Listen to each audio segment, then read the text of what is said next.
She pointed at him in front of 200 people and said, "You, janitor, get over here and clean this up. That's what we pay you for." The room went dead silent. 200 executives, corner office giants, men and women who controlled billion-dollar decisions, and not one of them said a word. Daniel Hayes didn't flinch. He didn't look up. He just walked across that stage with a mop and a bucket, and he cleaned the floor while she laughed. But here's what Victoria Ashford didn't know, what nobody in that room knew. The man she just humiliated in front of the entire company had once made governments tremble, and she was about to find out why. Drop a comment with the city you're watching from. I want to see how far this story travels. And if you haven't subscribed yet, hit that button now. You're going to want to be here for every single part of this. The morning started like every other morning at Meridian International Tower. 6:47 a.m. The building hummed with that particular kind of corporate energy, the low, pressurized vibration of ambition and anxiety, running through 40 floors of steel and glass. The lobby smelled like fresh coffee and expensive cologne, and the elevator banks were already crowded with men and women in tailored suits, checking their phones, mentally rehearsing their talking points for the quarterly meeting that would begin at 9. Daniel Hayes came through the service entrance at the back. He always did. He pulled his cart through the narrow corridor behind the lobby, the gray hallway that nobody in a suit ever walked through. Past the boiler room, past the supply closets, past the row of lockers where the maintenance staff kept their things. He hung his jacket on the hook inside locker number 12, pulled on his gray work shirt, and buttoned it up from the bottom. On the breast pocket, in plain black stitching, Hayes. Nothing else. He poured himself a cup of coffee from the communal pot in the break room, the staff break room, not the executive lounge on 22. And he stood there for a moment with a cup in both hands, looking out the small window at the alley below. Gray sky, a pigeon on a dumpster, a delivery truck rumbling past. He exhaled slowly through his nose. Lily had asked him last night if they could go to the park on Saturday. She'd said it in that careful way she had, not demanding, not whining, just asking with those big brown eyes like she already expected him to say he had to work. She was 7 years old, and she already knew how to brace herself for disappointment. That fact sat in Daniel's chest like a stone every single morning. "Saturday," he'd told her. "I promise." She'd smiled then, that sunrise smile, and gone back to her coloring book. He finished his coffee, rinsed the cup, and went to work. The quarterly meeting was scheduled for the Meridian Grand Ballroom on the 3rd floor, a cavernous, high-ceilinged room that the company used for exactly two things: annual galas and the quarterly all-hands. The setup had started at 7, and by 8:30, the catering team had arranged 200 chairs in precise rows, set up the projection screens, positioned the podiums. Long tables along the walls held coffee service, urns, cream, sugar, stacked cups. Daniel's job that morning was floors and staging. He moved through the room with a kind of quiet efficiency that made him invisible. That was the thing about being invisible. You got very good at it when you chose it deliberately. And Daniel Hayes had been choosing it for 3 years now. He swept, he mopped, he polished the edge of the stage until the black surface caught the light cleanly. Raymond Briggs, the head of building security, came in around 8:45 to do his walkthrough. Raymond was 62, barrel-chested, with 30 years of Chicago PD behind him, and the kind of eyes that never fully turned off. He'd been at Meridian for 4 years. He and Daniel had an understanding, the kind that doesn't require many words. "They've got the whole C-suite coming in," Raymond said, standing at the back of the room with his arms folded. Plus regional directors from 11 cities. Big day. Daniel ran the mop along the base of the stage. You know Ashford's doing the whole presentation herself this quarter? Usually she hands it off to CFO. Daniel didn't answer. Raymond watched him for a moment. You ever been in a room like this? Before, I mean? Daniel looked up slowly. Something passed behind his eyes. Not emotion exactly. More like the shadow of something large moving beneath still water. Bigger, he said. Raymond nodded like he understood, even though he didn't. Not fully. Not yet. He clicked his radio and moved on. By 9:15, the room was full. 200 people who ran things, who made calls, who signed papers that moved money across continents. They sat in their chairs with the easy confidence of people who had never once questioned whether they belonged in the room. Victoria Ashford took the stage at 9:17. She was 51, dressed in a charcoal blazer over a cream blouse, hair pulled back in a way that said, "I don't try," while clearly having tried. She was, by almost any measure, formidable. She'd built Meridian from a $40 million regional firm to a $2.3 billion international company in 11 years. She was precise, ruthless in the way that successful people sometimes confused with strength, and she had a way of scanning a room that made people sit up straighter. She also had a temper. Not the explosive kind. Victoria Ashford was too controlled for explosions. Hers was the cold kind. The surgical kind. The kind that picked a target and dissected it in front of an audience, and smiled while it did. "Good morning," she said, and the room quieted instantly. The presentation moved the way these things always move. Numbers, charts, regional performance, projections. Daniel moved around the periphery of the room, nearly invisible, collecting empty cups from the side tables, straightening chairs at the edges of rows. He heard the presentation without listening to it. His mind was partially elsewhere, back in that apartment in Cicero, watching Lily sleep before he left this morning. The way her small hand curled near her face, the nightlight in the shape of a star that cast a pale yellow glow across the ceiling. He was good at compartmentalizing. He'd been trained to be. Then the sound of breaking ceramic hit the room like a gunshot. One of the catering staff, a young woman who couldn't have been more than 19, carrying too many things at once and misjudging the edge of a serving table, sent a full coffee urn and 2 cups clattering to the floor. The urn hit hard and rolled, and a wide, dark bloom of coffee spread across the polished floor in the center aisle. The young woman went pale. "Oh, God, I'm so sorry. She was already crouching, grabbing at cup pieces, when Victoria Ashford looked up from the podium. The room had gone quiet. Victoria didn't look at the catering girl. Her eyes swept the perimeter of the room, and they found Daniel. "You," she said, her voice carried with the ease of someone who had never once had to raise it to be heard. Daniel looked up. "Janitor." She said the word the way some people say stray or pest. Not with malice exactly, but with a casual, habitual contempt that was almost worse. "Come clean this up. That's what you're here for, isn't it?"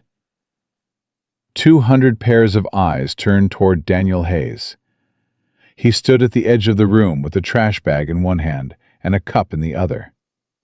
And here is what people who were in that room would later remember when they tried to describe what happened next. He didn't react. Not visibly. Not the way a man reacts when he's embarrassed or angry or wounded. He simply looked at Victoria Ashford for exactly 2 seconds. That was all. 2 seconds. With an expression so still it was almost unreadable. And then he set down his trash bag, picked up his mop cart, and walked toward the spill. No rush, no hesitation, no performance. He just moved. Victoria watched him come with a thin smile that said she had already moved on, already categorized this interaction and filed it away. She turned back to her presentation. "Careful you don't slip, everyone," she said toward the audience, and there were a few uncomfortable laughs, the kind people produce not because something is funny, but because silence feels more dangerous. Daniel crouched beside the spill and began working. He moved methodically, efficiently, the way a person moves when they are very good at what they are doing and find no reason to be ashamed of it. But the thing was, Victoria wasn't done. She glanced back over her shoulder as he worked, and something about the calm in his movement seemed to irritate her. A composed man who should be embarrassed, but clearly wasn't. "You know," she said, addressing the room but looking at Daniel, "this is actually instructive. For all of you regional directors thinking about cutting support staff," she gestured vaguely at Daniel, "this is why you keep them around. Someone has to clean up the messes the rest of us make." More laughter, looser this time. The room was following her lead. Daniel kept his eyes down. He wrung out the mop. He kept working. But in the third row, a 26-year-old financial analyst named Tyler Brennan had stopped breathing.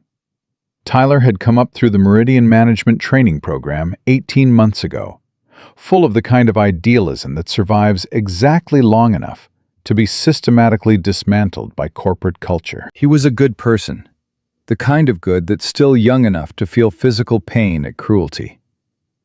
He sat in his chair and watched Daniel Hayes clean that floor while 200 people laughed, and something turned over in Tyler's gut with a slow, nauseating lurch. "Say something." The voice in his head was clear, even urgent. He didn't say anything.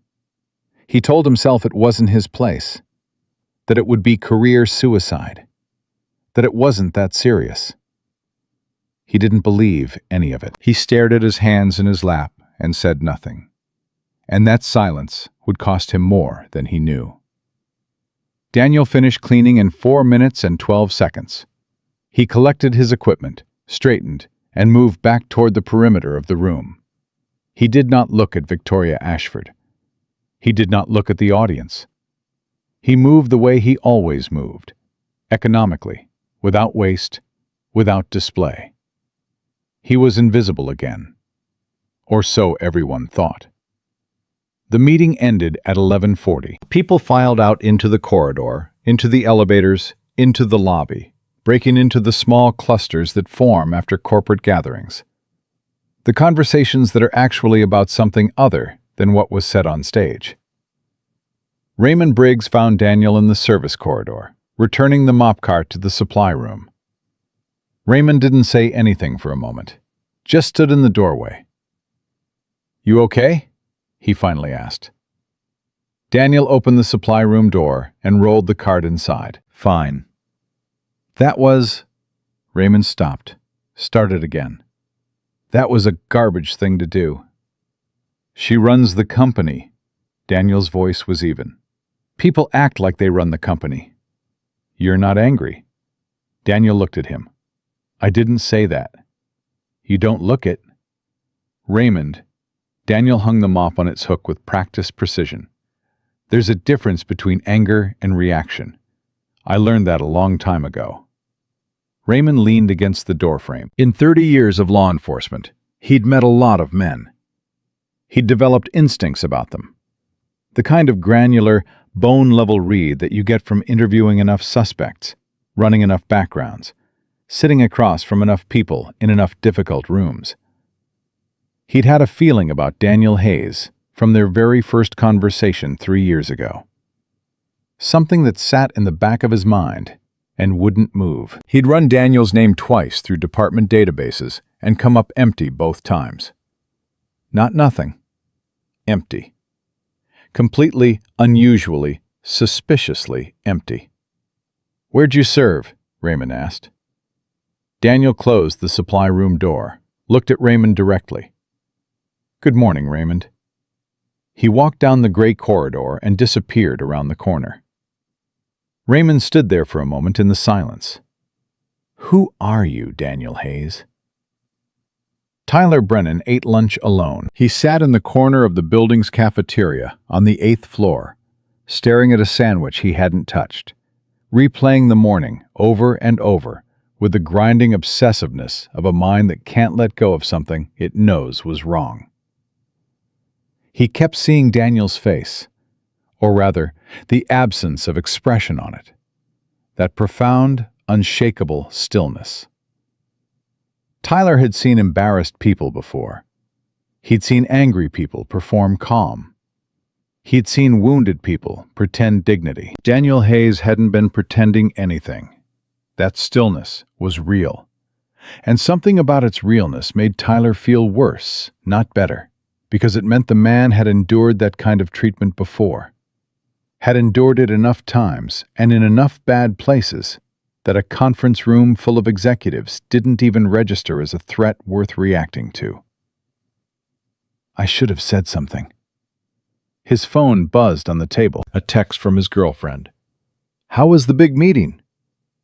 He stared at it for a long time. "Fine," he typed back. He closed the phone and pushed the sandwich away. At 2:15 in the afternoon, the fire alarm went off. Not the routine test kind. The building did those on Thursdays at 2, and the staff knew the sound. This was different. This came with the particular urgency of a real alarm, and within 90 seconds, the smell of smoke reached the lobby. Thick. Chemical. Wrong. The security desk lit up. Raymond Briggs was on his radio before the third tone of the alarm finished sounding. "Talk to me," he said. "What floor?" "Looks like 31, the voice on the radio said. "Electrical. It's spreading fast, Ray. We've got a problem." "How many people still in the building?" "Full sweep in progress.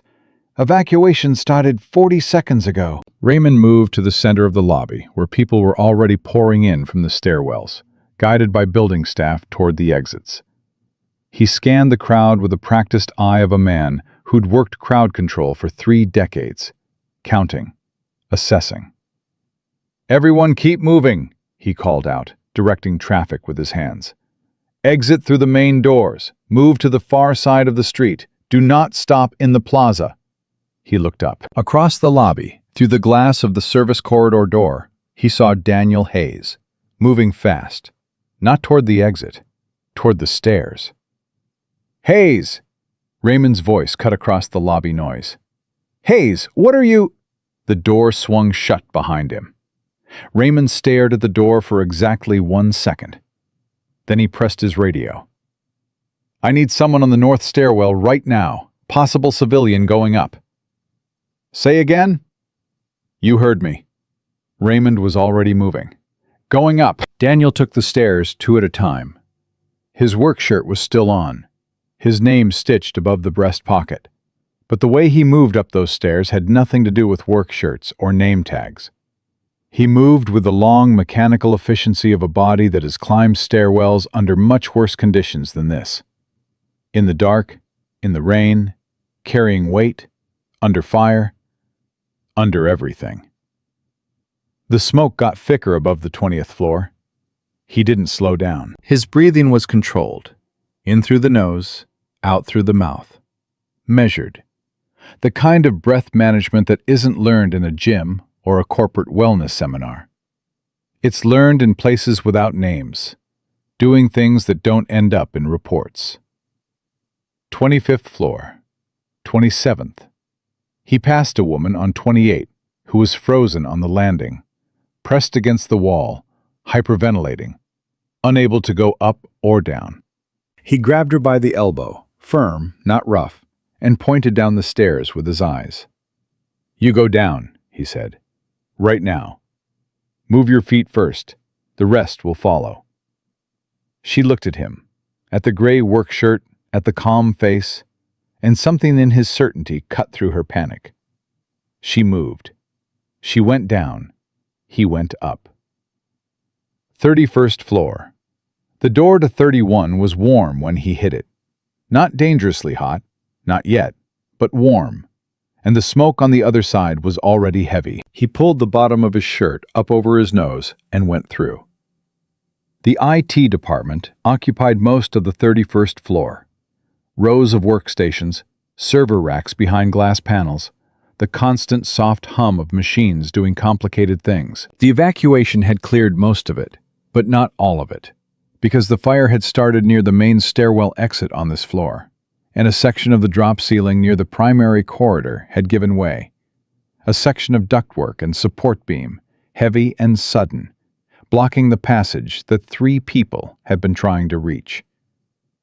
Daniel found them in less than 40 seconds. Marcus Webb, Sandra Cho, Kevin Park. Marcus and Sandra were on their feet, pressed against the wall, coughing into their sleeves. Kevin was on the floor, leg bent at an angle that meant broken, face gray with pain, one hand braced on the wall. "There's 3 of us," Marcus said immediately, like Daniel might not see that, voice tight. "Kevin can't walk. The ceiling came down and—" "I see it." Daniel crouched beside Kevin. "What's your name?" "Kevin." The word came out strained. "Kevin." Daniel's voice was level, clear, the kind of voice that cuts through noise. "I'm going to pick you up. It's going to hurt. I need you to stay conscious and keep your arms around my neck. Can you do that?" Kevin looked at him, at the gray shirt, at the calm face. Who are you?" "Right now, I'm the man getting you out of here. Arms around my neck." Kevin grabbed on. Daniel stood. He settled Kevin across his shoulders in the fireman's carry, the weight distributed across his back and upper body. Kevin's right arm pulled down across Daniel's left shoulder, Kevin's weight balanced and controlled. And he turned to Marcus and Sandra. "You 2 stay on my left. You do not stop moving no matter what. If I say down, you drop. If I say run, you run. Understood?" They nodded. "Go." The descent was 24 floors. Later, when Raymond Briggs tried to describe it to the investigators, he would struggle to find accurate language. He'd made it to the 19th floor landing before Daniel came down past him, and what Raymond saw in those few seconds, Daniel moving through the smoke, steady and mechanical, Kevin Park across his shoulders, Marcus and Sandra right behind him, was something Raymond hadn't seen since his time in the military police 20 years ago, watching extraction teams work. "Hayes!" Raymond fell in beside him, matching pace, which required Raymond to move faster than he'd moved in years. "Jesus, let me—" "I've got him," Daniel said.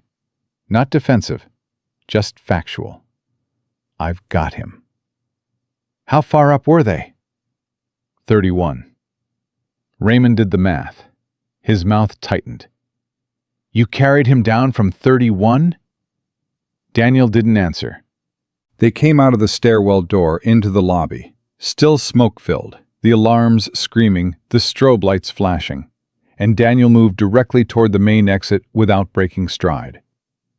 Outside, on the far side of the street, the evacuation crowd watched in silence as the gray-shirted janitor emerged from the building carrying a man across his shoulders. The paramedics were there in seconds. Daniel set Kevin down on the stretcher with the same deliberate care he'd used to pick him up, settling him, not dropping him, and took his arms from around his neck. "He's got a fracture in the right fibula," Daniel told the paramedic. "Smoke inhalation, minimal. He was on the floor most of the time. He's conscious and oriented." The paramedic stared at him for a half second before her training kicked back in. "Thank you. Are you—" But Daniel had already turned away. He walked back toward the building perimeter, where Raymond was standing with 2 firefighters who had just arrived. His breathing was elevated, but controlled. He wasn't winded in the way a person gets winded from exertion. He was winded the way a machine gets warm from operation. He stood with his hands at his sides and watched the firefighters go in. "You need to be checked out," Raymond said. "I'm fine." "Daniel." Raymond's voice dropped. He stepped closer. His eyes were doing something complicated. Processing. Recalculating. "What did you say your last name was again?" Daniel looked at him steadily. Hayes. Right. Raymond nodded slowly. Hayes. A pause. Where were you before this? Raymond asked.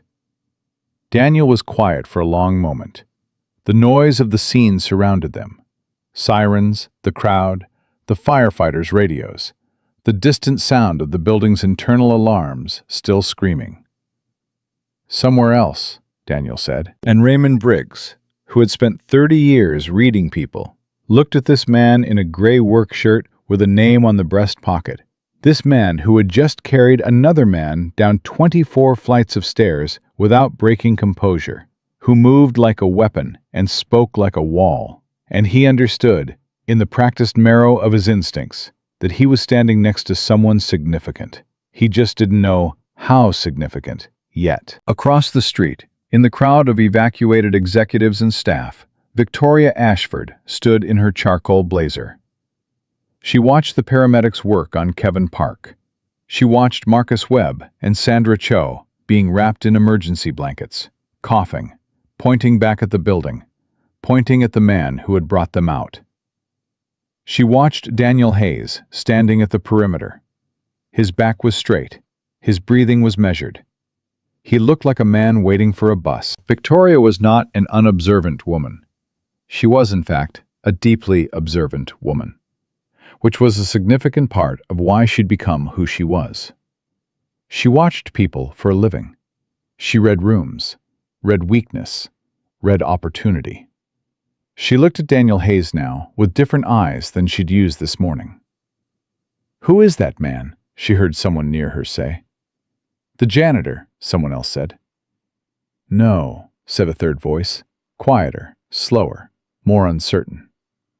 "No, I don't think so." Victoria said nothing. She pulled out her phone, opened her contact list, and found the name she was looking for. Robert Haas. Corporate Intelligence. Meridian. The man she used when she needed information that required digging. She stared at the contact for a moment. Then she looked back at Daniel Hayes. He was still standing at the perimeter, still watching, still completely, inexplicably, unnervingly calm. She pressed call. "Robert," she said when he picked up, "I need a background on someone. Full workup. I want everything." "Name?" Victoria watched the man in the gray work shirt. "Daniel Hayes," she said. "He works in our building. Maintenance staff." She paused. "And Robert, be thorough. I have a feeling this one doesn't have a lot of surface." She hung up. She looked at Daniel one more time. He hadn't moved. But for reasons she could not entirely explain, reasons that felt uncomfortably, less like professional curiosity, and more like something adjacent to fear, Victoria Ashford put her phone in her pocket and took one slow step back. The name she would find wouldn't be Hayes. The file she would receive wouldn't be a personnel file. And the word at the top of the first page, a single word, a code name, 7 letters, would make Robert Haas call her back not in 2 days, but in 40 minutes. And when she answered, the first thing he'd say wasn't a name or a number or a bullet point of background data. The first thing Robert Haas said was, "Victoria, what have you done?" Robert Haas had worked corporate intelligence for 19 years. Before that, he'd spent 11 years with a federal agency whose name he didn't use in casual conversation. He'd run background checks on senators, foreign executives, shell company directors, people who didn't want to be found and had spent considerable resources ensuring they wouldn't be. He had, over the course of his career, looked into the backgrounds of more than 4,000 individuals. He had never made a callback in 40 minutes. Never. The fastest he had ever turned around a full workup was 6 hours, and that was for a client who'd paid triple the standard rate and had a senator's office applying pressure from above. 40 minutes wasn't a workup. 40 minutes was a man who'd started pulling threads and immediately understood that what he was holding wasn't a thread at all. It was a wire. Live. attached to something he didn't want to be near when it went off. Victoria was standing in the Meridian lobby when her phone rang. The building had been partially cleared by the fire department. The lower floors declared safe, the executive offices on the upper floors still under assessment. She'd been managing the aftermath. Calls with the insurance team, calls with the building's property management, reassuring the regional directors who'd been standing in the street for 2 hours. She saw Robert's name on the screen and stepped away from the group. "That was fast," she said. "Victoria." Robert's voice was flat. Not his professional flat, his personal flat. The one that meant something had gotten through his armor. "I need you to listen to me carefully."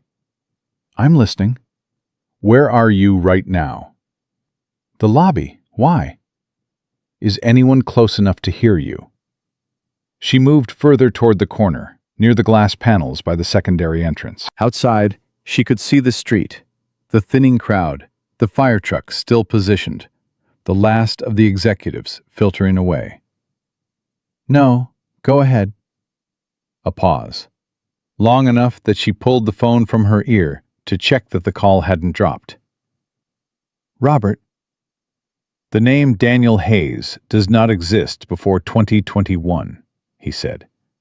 "There's a driver's license, a social security number, an employment history, one previous employer, a building maintenance company in Indianapolis, a lease, a utility account, a bank account, a daughter named Lily Hayes, age 7, birth certificate listing Daniel Hayes as father." Another pause. "It's a complete package, Victoria, professionally constructed. Every document is real. Every number is legitimate. Every record is in the right place." Victoria's hand tightened slightly on the phone. But before 2021, there is nothing. Not a gap. Nothing. And the records that do exist have a specific texture to them that I've only seen a handful of times in my career. "What kind of texture?" "The kind that gets built in a particular kind of office," Robert said. "The kind with federal clearance and a very specific budget line. I made 2 calls in the last 20 minutes. People I know from before. People who still have access to certain databases." He stopped. "Victoria, I'm going to ask you a direct question, and I need a direct answer." "Ask." "Did you do anything today, anything at all, to antagonize or humiliate this man in front of other people?" The lobby felt suddenly very quiet. Victoria didn't answer immediately. Outside, a firefighter was rolling a hose. A normal Tuesday afternoon activity, completely mundane, and yet Victoria Ashford stood in her lobby and felt, for the first time in a very long time, something she didn't recognize in herself at first because it had been so long since she'd felt it. Unease. "The presentation this morning," she said carefully. "There was a spill. I asked him to clean it up." "In front of the room?" "It was a meeting. There were people present."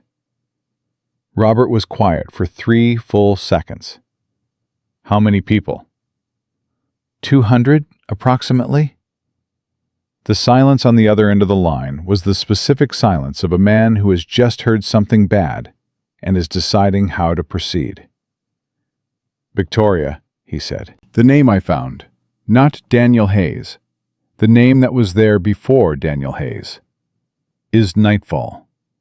That's a code name, not a real name. Because with people like this, you don't get the real name, you get the designation.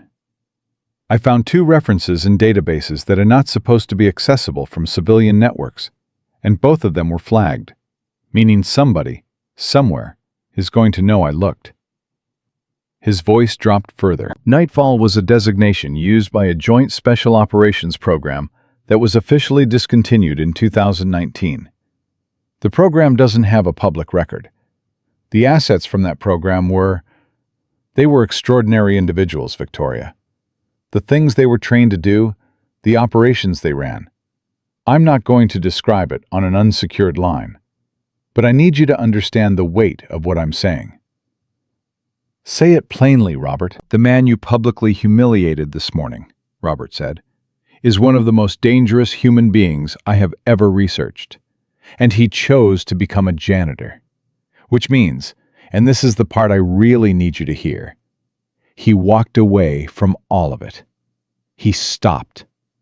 He is raising a daughter and living a quiet life, and he walked away from something that most people in that world don't walk away from intact. A beat. And you made him clean a floor in front of 200 people. Victoria said nothing. What have you done? Robert said again. But this time it wasn't a question so much as a statement. The quiet, flat statement of a man laying down a fact on a table. Is he a threat? Victoria asked. Her voice was steady. She was good at steady. That's the wrong question. Then what's the right question? The right question, Robert said slowly, is what kind of man walks away from that world and chooses to be a janitor? What kind of thing would make someone like that decide that all they want, all they need, is a quiet building and a regular paycheck and a little girl who needs a father? He paused. Because that's not a dangerous man, Victoria. That's a man who found something worth protecting. And you just reminded him that the world still sees him as less than nothing. The call ended. Victoria stood in the corner of her lobby for a long moment, her phone at her side, looking out at the street where, 2 hours ago, a man in a gray work shirt had walked out of a burning building carrying another human being on his shoulders and set him down on a stretcher and given the paramedic a precise clinical assessment of his injuries. She thought about the way he'd looked at her when she'd pointed at him. 2 seconds. That still, unreadable face. Those eyes. She'd categorized it as submission, acceptance of his station. She understood now that she'd been looking at something else entirely. She'd been looking at a man choosing, actively, deliberately choosing, not to react. Not because he couldn't, because he decided a long time ago that reaction was a choice, and he was very selective about what he chose. Who are you, Daniel Hayes? Tyler Brennan was still at his desk at 6:47 p.m. The office had thinned out in the late afternoon as the building's cleared floors filled back up and people drifted back to their work. Though most of them left early, the fire having functioned as a kind of unofficial permission to call it a day. Tyler had stayed, not because he had work to finish. His screen had been dark for an hour, but because he didn't know what to do with what was sitting in his chest, and motion felt dishonest. He'd heard about the rescue from Sandra Cho herself, who'd come past the financial analysis floor on her way out. She'd stopped at his desk because she was the kind of person who needed to tell the story, needed the release of it, and Tyler was the first person she saw. He came out of nowhere, Sandra said. Her voice still had a raw edge, the kind that comes from crying and coughing in the same hour. Kevin was on the floor, Ray, and the smoke was getting so bad I could barely see. And then the door opens and it's the janitor. The man from this morning. Daniel, Tyler said. Sandra looked at him. You know him? No, Tyler shook his head. I remember him. From the meeting. Sandra was quiet for a moment. He picked Kevin up like he weighed nothing, she said softly. Just bent down, said 2 sentences, and picked him up. And the whole way down he kept saying, "Keep moving," in this voice that made you believe it. Like there was no option except keep moving. So you just did. She looked at her hands. I asked him his name when we got outside. He said, Hayes. She paused. Then he walked away. Didn't wait for anyone to say thank you. He just walked away. After she left, Tyler sat in the dark office for a long time. He thought about the morning. He thought about Victoria pointing at Daniel across that room. About the thin smile. About the laughter that moved through the audience like a virus.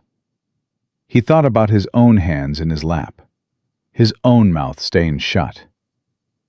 He pulled up his email. He sat there for 10 minutes before he started typing. The resignation letter was 3 paragraphs. The first paragraph said that he was resigning his position effective immediately. The second paragraph said that he wanted to put on record that he had witnessed inappropriate and demeaning treatment of a maintenance employee during that morning's quarterly meeting and had failed to speak up, and that this failure of character was incompatible with the professional he wanted to be. The third paragraph said nothing more. It didn't need to. He read it over twice. He thought about his rent, his student loans, the promotion review that was supposed to happen in March. He thought about all of it, clearly and without flinching, the way you look at a cost when you've already decided to pay it. He hit send. Then he shut his laptop, put on his coat, and took the elevator down to the lobby. The lobby was quiet. Raymond Briggs was at the security desk, doing something on a computer, and he looked up when Tyler came through. "Mr. Brennan, you heading out?" "Yeah." Tyler stopped. He stood there for a moment. "Raymond, the janitor, Daniel, do you know if he went home?" Raymond's expression shifted slightly, that micro-adjustment that trained eyes make. "He clocked out around 4. Why?" Tyler shook his head. I wanted to say something to him. This morning, during the meeting." He stopped. "I didn't." Raymond studied him for a moment. "No," he said. "Most people didn't. That doesn't make me feel better." "Wasn't meant to," Raymond said, not unkindly, just honestly. Tyler nodded slowly. "You know who he is?" he asked. "Like, actually who he is? Because the way he moved in there, Sandra told me what happened on 31. That's not a janitor. That's not—" He stopped. "He's something else, isn't he?" Raymond looked at the young man in front of him. 26 years old, tie loosened, eyes showing the particular kind of exhaustion that comes from a crisis of conscience rather than a crisis of circumstance. Raymond had liked Tyler Brennan since the kid had started. There was something honest about him that corporate environments tended to erode, and Raymond always appreciated it while it lasted. "Go home, Tyler," Raymond said. "Raymond, go home." Raymond's voice gentled. "Whatever you're carrying right now, that's good. That means you know right from wrong. Don't lose that." He paused. "And yeah, he's something else." Tyler left. Raymond watched him go through the revolving door and out into the night. Then he turned back to his computer, where he'd had a search window open for the last 2 hours, cycling through networks he still had access to from his department days, running variations on a name, cross-referencing with fire department after-action reports, military records, federal contractor databases. Every search came back clean. Too clean. Raymond leaned back in his chair and looked at the screen. In 30 years of law enforcement, he'd learned that when someone's record was too clean, not just empty, but smooth, professionally smooth, the kind of smooth that required effort, you weren't looking at an absence of history. You were looking at history that had been deliberately removed. And there was only one category of person whose history got removed like that. He typed in 2 more words, old words, from a different context, a different time in his life, from the years when he'd done joint operations with federal teams and sat in briefings with men who wore no rank insignia and answered to designations rather than names. The words came back with a response he hadn't expected. A single line. A flag. A warning in red text that said, "This query has been logged." Raymond stared at that red text for a long time. "Well," he said quietly, to no one in particular, in the empty lobby of Meridian International at 7:15 p.m. "There you are." Daniel's apartment was on the 2nd floor of a building in Cicero that was clean and modest and had good locks, which was the first thing he'd checked when he signed the lease. 3 years ago, right after Lily. He picked Cicero because it was 20 minutes from downtown Chicago, because it was quiet without being isolated, because the school 3 blocks over had a rating he'd spent 2 weeks researching, and because the woman in the apartment below, Mrs. Guadalupe Ferreira, had a daughter who was willing to watch Lily in the afternoons for a reasonable rate, and who, more importantly, had eyes like someone's grandmother, warm and honest and completely unafraid of things. He'd needed that. Someone unafraid for Lily to be near. He came through the front door at 6:20, carrying takeout from the Thai place on Central. Lily's favorite, pad see ew, extra noodles, no spice. And Lily was already at the kitchen table doing her homework, pencil in hand, tongue slightly out in concentration, the way she always concentrated on things. She looked up when he came in. "Daddy!" She said it the way she always said it when he came home. Not with excitement, exactly, but with the particular relief of a child who has been waiting and is now satisfied. The relief of someone for whom a person's return matters completely. He set the takeout on the counter and came over and put his hand on top of her head. She leaned into it automatically, like a plant toward light. "How was school?" "Mia said my drawing was bad." "Was it bad?" Lily considered this with great seriousness. "No," she said finally. "I think it was good, actually." Then Mia was wrong. "I think so too." She went back to her homework. "How was your day?" Daniel opened the takeout containers. "Fine. Did anything happen?" He looked at her. 7 years old, brown hair and 2 crooked braids that he'd done himself this morning. He'd gotten better at braids, but they still came out slightly uneven. Eyes on her worksheet, pencil moving. "There was a small fire," he said. "Building's okay. Everyone got out." Lily looked up. "Were you scared?" "No." She studied him for a moment, with those eyes that saw more than most adults gave her credit for. Then she went back to her worksheet. "I made you a drawing," she said. "It's on the refrigerator. Mia would probably say that one was bad too." Daniel looked at the refrigerator. The drawing was in crayon, a man and a little girl standing in front of what was either a park or a very green building, with a round yellow sun and a blue sky and what appeared to be a dog, though they didn't own a dog. At the bottom, in careful first-grade letters, "Me and Daddy." He looked at it for a long moment. "It's good," he said. "I know," Lily said. After dinner, after homework was finished and dishes were washed, and Lily was in bed with her star nightlight casting its yellow glow, Daniel sat at the kitchen table with a glass of water and his phone. There was one text, unknown number, but he knew the format, 11 digits, rotated, the kind of contact protocol he hadn't used or received in 3 years.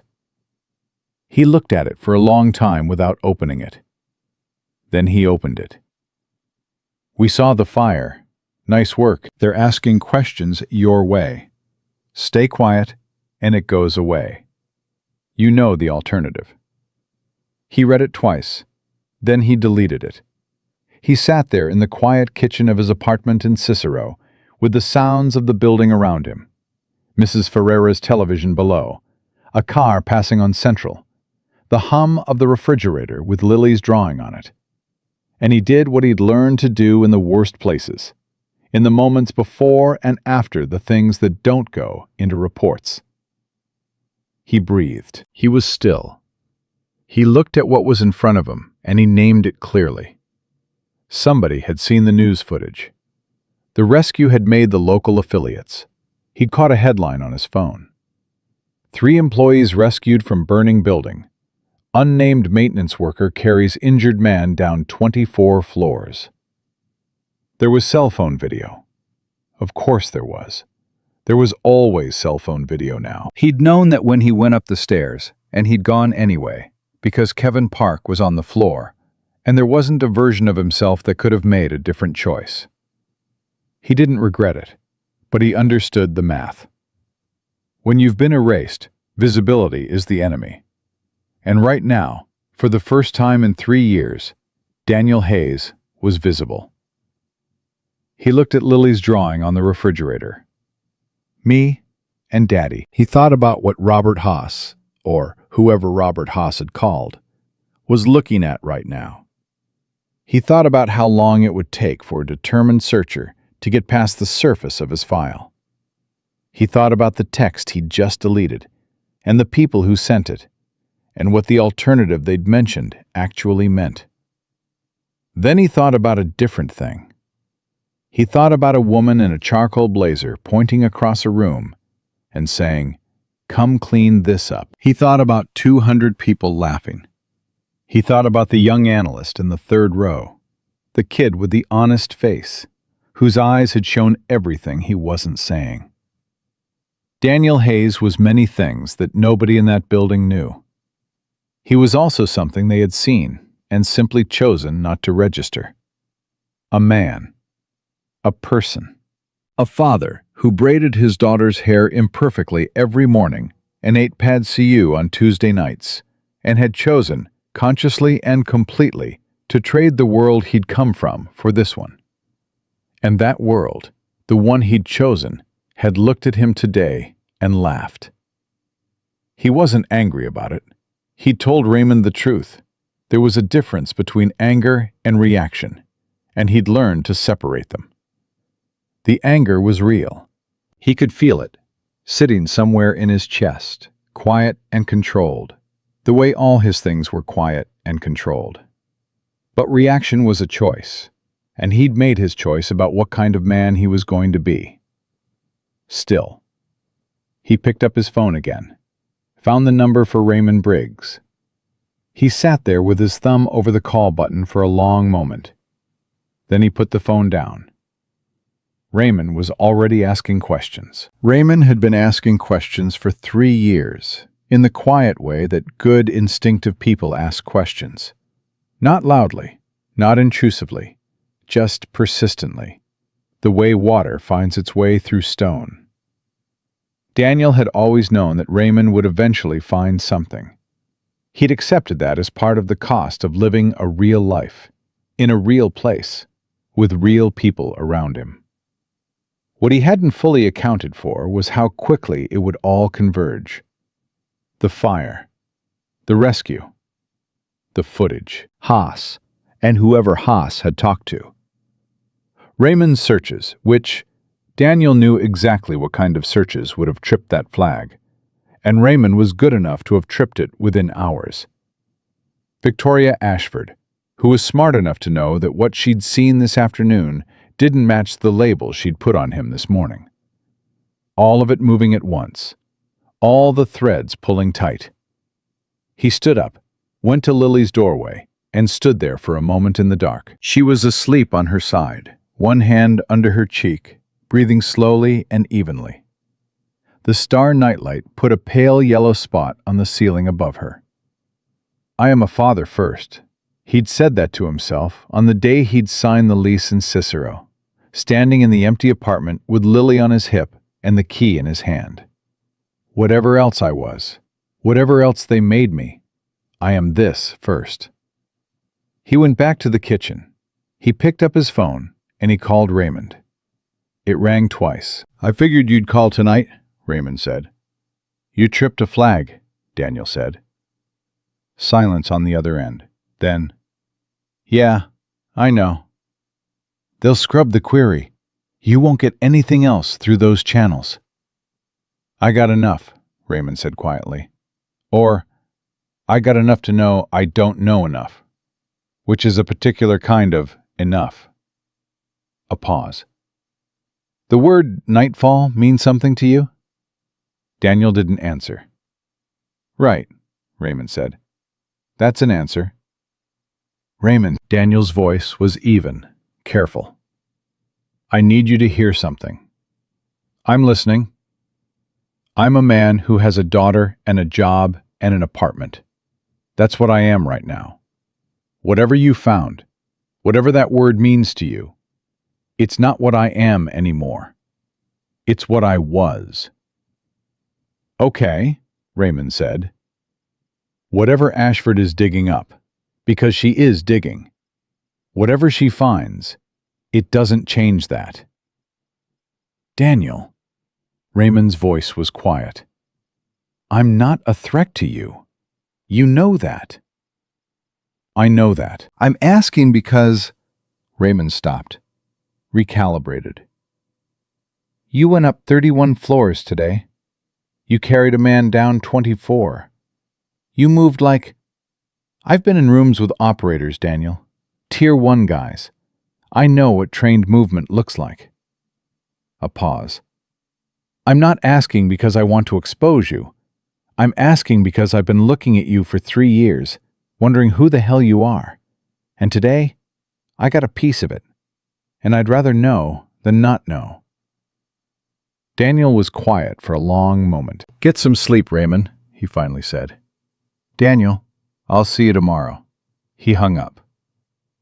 He sat in the kitchen for a long time after that, in the quiet, in the ordinary sounds of his ordinary building on his ordinary street, and he breathed the way he'd been trained to breathe, slow and measured, in through the nose, out through the mouth, until the feeling in his chest was something he could name and set down. He looked at Lily's drawing one more time. Then he turned off the kitchen light and went to bed. Victoria Ashford didn't sleep.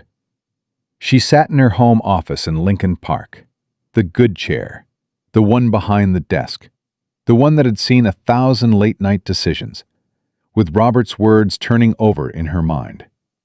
Not the facts of them.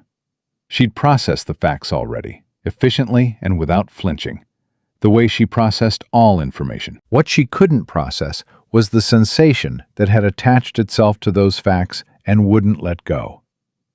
She'd called people who didn't deserve it. That was a professional fact of her life, something she'd never spent much energy on. She ran a $2.3 billion company. She made hard calls. Sometimes the collateral was a person's dignity.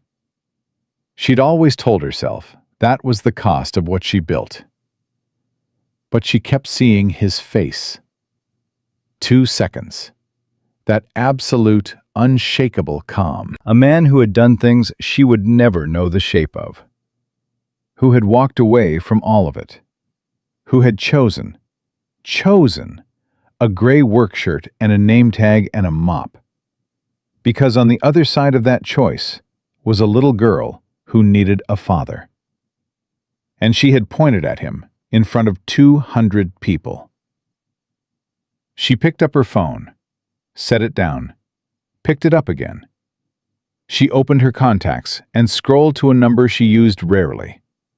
The head of HR, Diane Foster. She stared at the number without pressing it. What are you going to do? She asked herself. The question was honest and unflinching, the way she asked herself all her hardest questions, because Victoria Ashford was many things, but she was not a coward about hard truths. She just had, for a long time, confused cruelty with clarity. She put the phone down. She opened her laptop and pulled up the recording of the morning's presentation, the internal recording that the AV team always made for the board archives. She skipped forward to the section after the spill. She watched herself. She watched the smile, the gesture, the laughter moving through the room. She watched Daniel Hayes, the back of him mostly, his gray shirted back as he crouched and cleaned. And she watched the stillness of his shoulders, the complete absence of performance in how he moved. She watched herself for a long time. Then she closed the laptop. No, she said quietly to the empty office. Not a question, not a justification, just a reckoning with something she'd looked at directly and couldn't unsee. She didn't know yet what she was going to do, but she knew what she'd done. And Victoria Ashford, who had built an empire on the premise that knowing things clearly was power, understood that she was at the beginning of something that was going to cost her something real. Not money, not position, not any of the things she'd spent 30 years protecting. Something else. Something she hadn't exercised in a very long time, but which she recognized, from a great distance, the way you recognize a language you learned as a child and forgot. She turned off the desk lamp and sat in the dark. Outside, Chicago was doing what it always did, living loud, indifferent, enormous, and unimpressed by anyone's private reckonings. Tomorrow was coming, and with it, everything that had been set in motion today. The news hit the internet at 6:14 the following morning. Someone had uploaded the cell phone footage overnight. 2 separate clips, stitched together by a local news aggregator into a 47-second video that showed Daniel Hayes walking out of Meridian Tower's front entrance with Kevin Park across his shoulders. The video was shot from across the street, slightly elevated, probably from someone's phone pressed against a second-floor window. The quality was grainy, in the way that real things are grainy. Not produced, not staged. And that realness was exactly why it spread. By 8 a.m., it had 400,000 views. By 9, it had crossed 1 million. The caption the aggregator had used was simple. Chicago janitor carries injured coworker down 24 floors during building fire. Returned to work immediately after. Nobody knows his name. Nobody knows his name. That detail, that specific human detail, was what made people share it. Because in a world saturated with footage of extraordinary things done by people who immediately told you who they were, here was a man who had done something extraordinary and then simply walked away. Back to the perimeter. Back to watching. Back to the invisible place where he'd been all along. The comment section was what comment sections become when something genuinely moves people. A long, scrolling testament to the particular hunger human beings have for evidence that dignity is real. Daniel saw the video at 6:40 a.m., standing at his kitchen counter with his coffee, while Lily ate cereal at the table behind him. He watched it once. Then he put his phone face down on the counter and finished his coffee. "Daddy, you're quiet," Lily said. "I'm always quiet in the morning." "You're more quiet than usual." He turned around and looked at her, cereal spoon in hand, milk on her chin, watching him with those eyes. "Eat your breakfast," he said. She ate her breakfast. He took the bus to work because he always took the bus, and the bus ride was 40 minutes, and he spent it the way he spent most transit time. Still, watching, cataloging exits and sight lines out of a habit so old it didn't feel like a habit anymore. Just a way of seeing. 3 people on the bus had their phones out, playing the video. He could see it from where he sat. The grainy footage, the gray shirt, the figure moving through the entrance with another man on his shoulders. He watched them watch it without expression. At a stop near the loop, a woman in a nurse's scrubs looked up from her phone and looked directly at him. And something shifted in her face. Recognition starting, then stalling. Because the quality of the video was poor enough that the specifics of his face were unclear. She kept looking.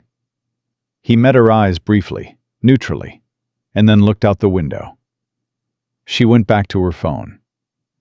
He got off at his stop and walked the 3 blocks to Meridian's service entrance. Raymond was waiting for him in the gray corridor. Not at the security desk. Not doing a walkthrough. Standing in the corridor outside the locker room, like a man who'd been standing there for a while. Arms folded, with the expression of someone who had been awake for a long time, thinking about something, and had arrived at the point where thinking required an actual conversation. "Morning," Daniel said. 4 million views, Raymond said. Daniel opened his locker. "I know. 4 million before 9 a.m. Raymond, there's press outside the main entrance. 2 vans.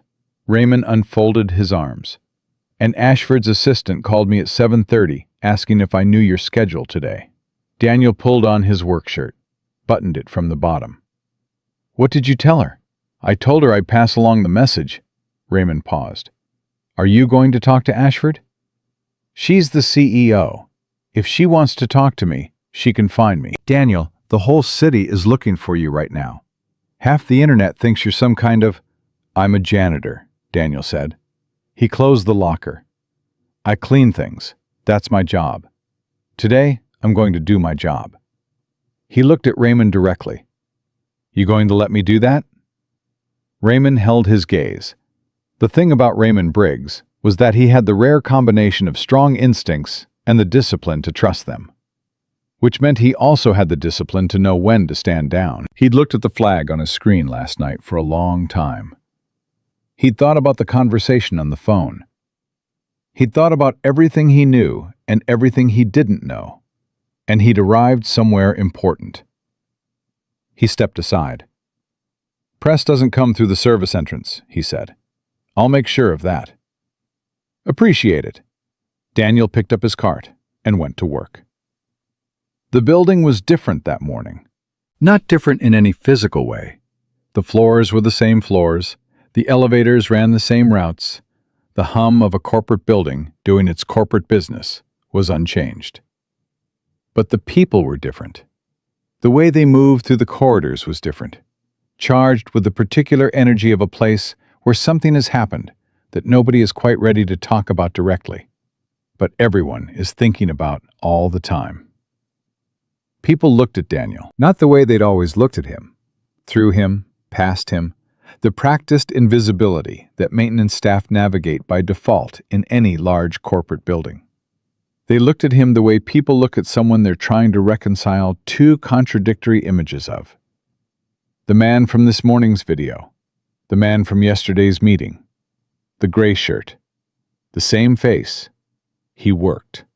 He moved through his morning the way he always moved, methodically, efficiently, floor to floor, the cart in front of him, the work getting done. Two people said good morning to him who had never said good morning before. He returned it, evenly, and kept moving. On the 18th floor, near the East Conference Room, he passed a cluster of 3 women from the marketing department, who went quiet when he came around the corner, and then, as he passed, one of them said, not quite quietly enough, "That's him. That's the guy." And another one said, "I know. I saw the video. Should we?" And the first one said, "What do we even say?" He turned the corner and was gone before they finished the question. He understood what was happening. He'd been in enough places where the social landscape shifts rapidly, where a person's value is suddenly recalculated by the people around them based on new information, to recognize the specific texture of it. It wasn't comfortable, this kind of visibility, but it was manageable. What was not manageable was whatever came next, and whatever came next depended heavily on one person. He found out what that person was doing at 11:15. Victoria Ashford called a meeting at 11 a.m. Not a full staff meeting, a meeting of the executive leadership team, the 12 people who sat in the chairs closest to hers on the organizational chart. She called it with 2 hours' notice, which in Meridian's culture was essentially no notice at all, and she requested that all 12 be present in person, not by video. They were all there at 11. Daniel didn't know about the meeting until Raymond told him at 11:15, coming around a corner on the 22nd floor, with the look of a man who had just overheard something significant and was deciding how to carry it. "She's in the executive conference room," Raymond said quietly, falling into step beside Daniel. "With the whole leadership team." "Okay." "Daniel, she's, from what I could see coming past the door, she looks like a woman in the middle of something difficult." Raymond lowered his voice further. "She had the recording from yesterday's meeting pulled up. The presentation. The part with—" "The spill," Daniel said. "Yeah." Daniel stopped his cart. He stood there in the 22nd floor corridor for a moment, looking at nothing in particular. And Raymond watched him the way you watch a person work through something internal. the small, visible signs of a process happening below the surface. "Is she going to address it?" Daniel asked. "Looks that way." Daniel was quiet for another moment. Then he said something that Raymond would think about for a long time afterward. "How she handles the next hour matters more than everything she's done for the last 11 years. Then he took his cart and moved down the corridor. Inside the executive conference room, Victoria Ashford stood at the head of the table.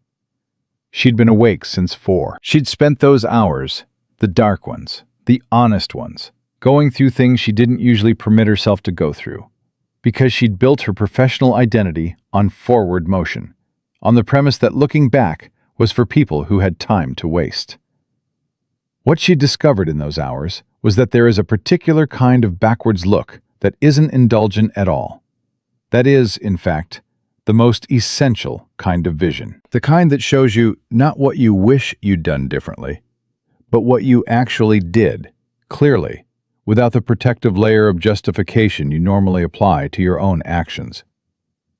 She'd watched the recording 3 times. The 12 people around the table looked at her with the combined attention of people who have been summoned without explanation by someone who has never, in their professional experience, appeared anything other than completely in control, and who currently appeared, for the first time, uncertain. Not weak.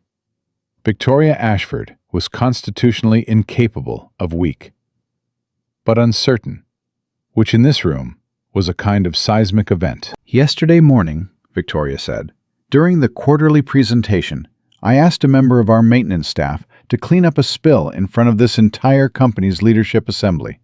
She paused. "The way I did it was wrong. The tone I used was wrong. The things I said afterward, using that moment as some kind of illustration, wrong. All of it." She looked around the table, making brief, direct eye contact with each person. "I want to be precise about something. I'm not saying this because of what we found out about Daniel Hayes last night.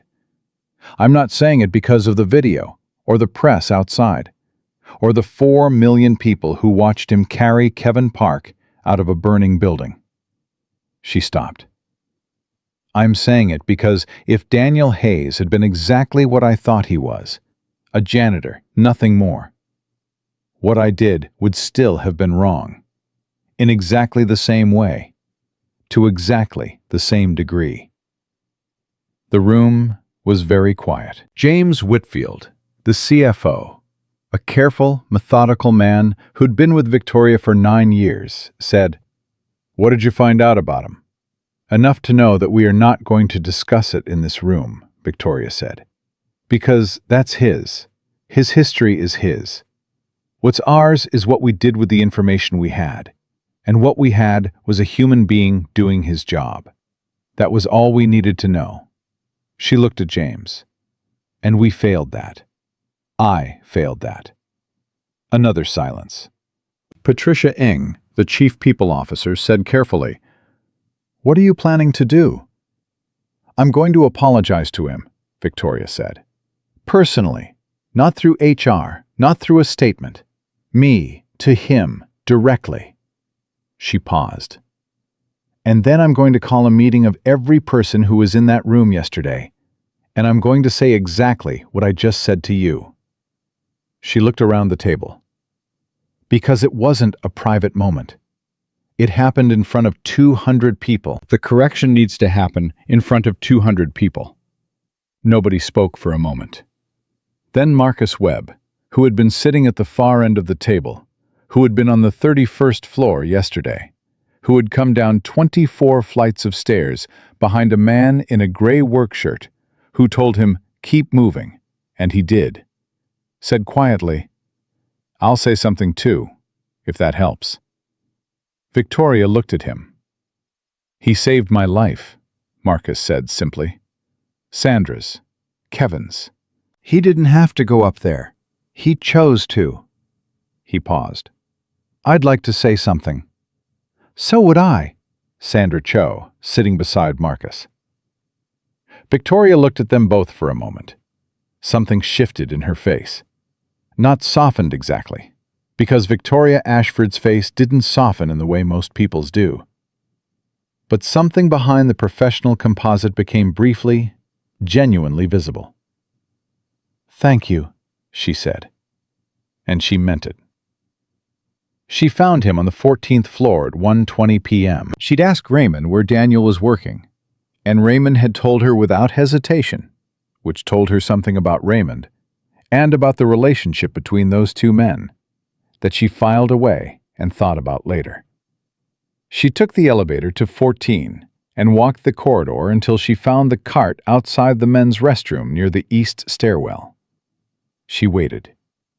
He came out of the restroom in under a minute, pulling on a pair of work gloves, and he stopped when he saw her. Not dramatically, he simply stopped, the way a person stops when they encounter something unexpected in their path, assessed it, and waited to see what it did next. Victoria Ashford was wearing the same kind of charcoal blazer she'd worn yesterday. Her hair was back. Her posture was the posture of a woman who'd held a room since she was 35. But her hands, Daniel noticed, were not in her pockets or on her hips or in any of the positions that power normally occupied. They were at her sides. "Mr. Hayes," she said. "Miss Ashford." She looked at him for a moment. Her jaw moved slightly, the micro-movement of a person finding the first word of something they've rehearsed and then, at the actual moment, discarding the rehearsal.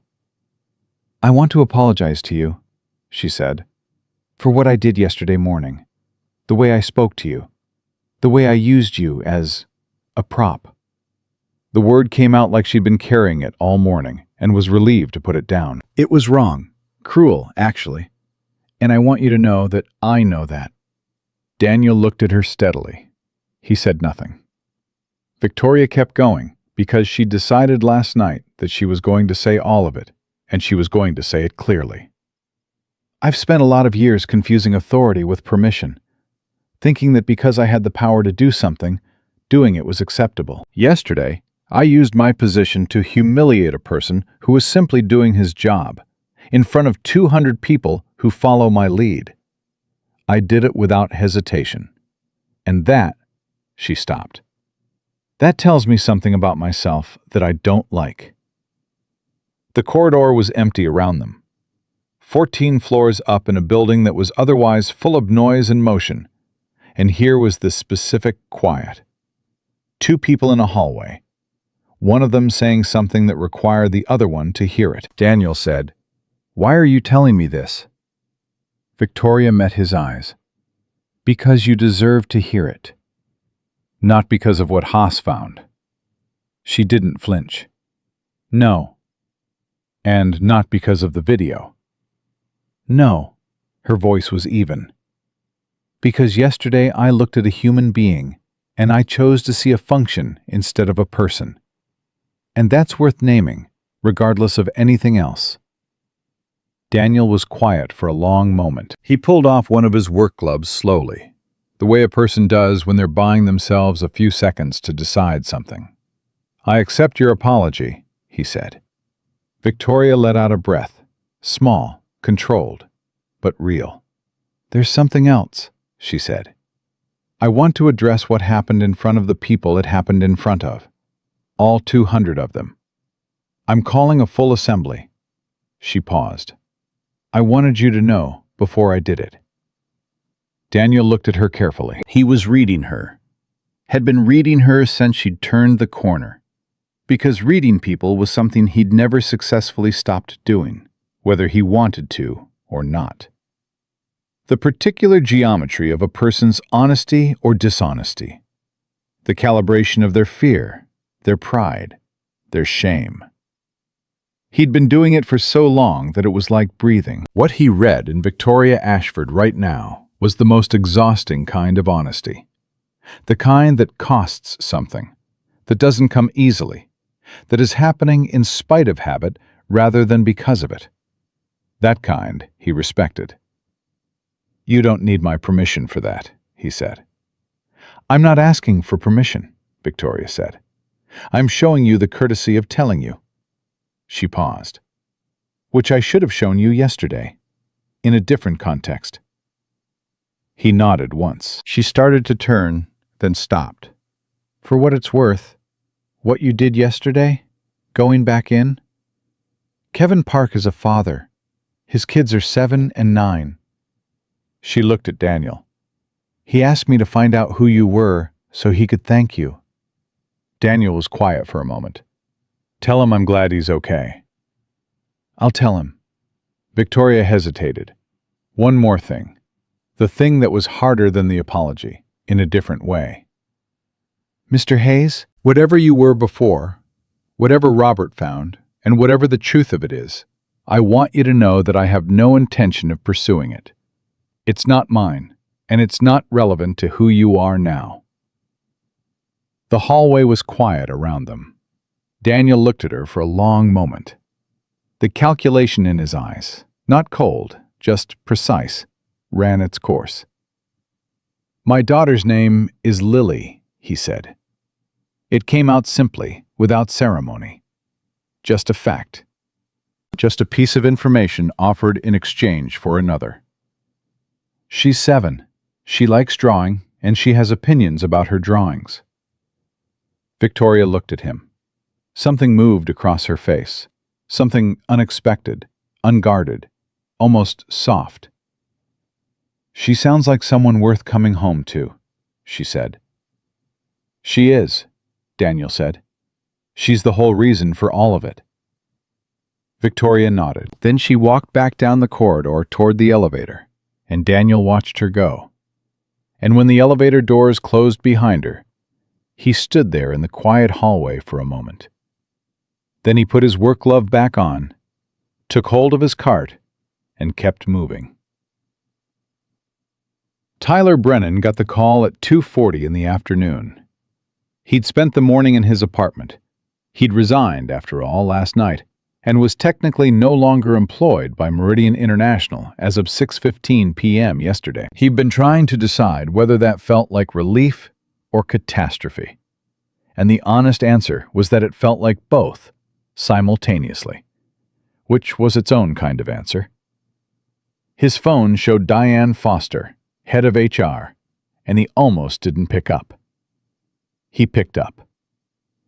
Tyler, Diane said, I'm calling because Victoria Ashford asked me to reach out to you directly.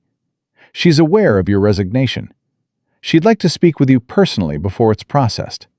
Today, if possible. Tyler sat on this couch with the phone pressed to his ear. Speak with me about what? I think she'd prefer to tell you that herself, Diane said. Can you come in? He came in.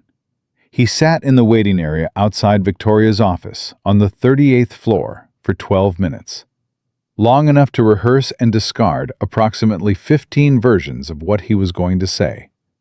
And then the assistant waved him in.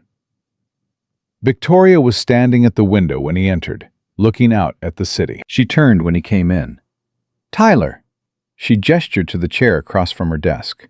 Sit down. He sat. She sat across from him, and she didn't open with a pleasantry or a segue or any of the professional warm-up language that usually preceded difficult conversations in this building. She looked at him and said, You resigned last night because you didn't speak up yesterday morning. Tyler blinked. Yes, you wrote in your letter that witnessing the treatment of a maintenance employee and failing to intervene was incompatible with who you want to be professionally. Yes. Victoria looked at him steadily. That is the most honest thing anyone in this building has said in a very long time, she said, including me. Tyler didn't know what to do with that, so he said nothing. I want to ask you something directly, Victoria said. If you had spoken up, if you'd said something in that room, what would you have said? Tyler thought about it. Genuinely, actually thought about it. The way he'd been thinking about it for 24 hours. I would have said that it wasn't appropriate, he said. The way you spoke to him. The way you used the moment to make everyone laugh. He paused. I would have said that it was wrong, regardless of anyone's title. Victoria nodded slowly.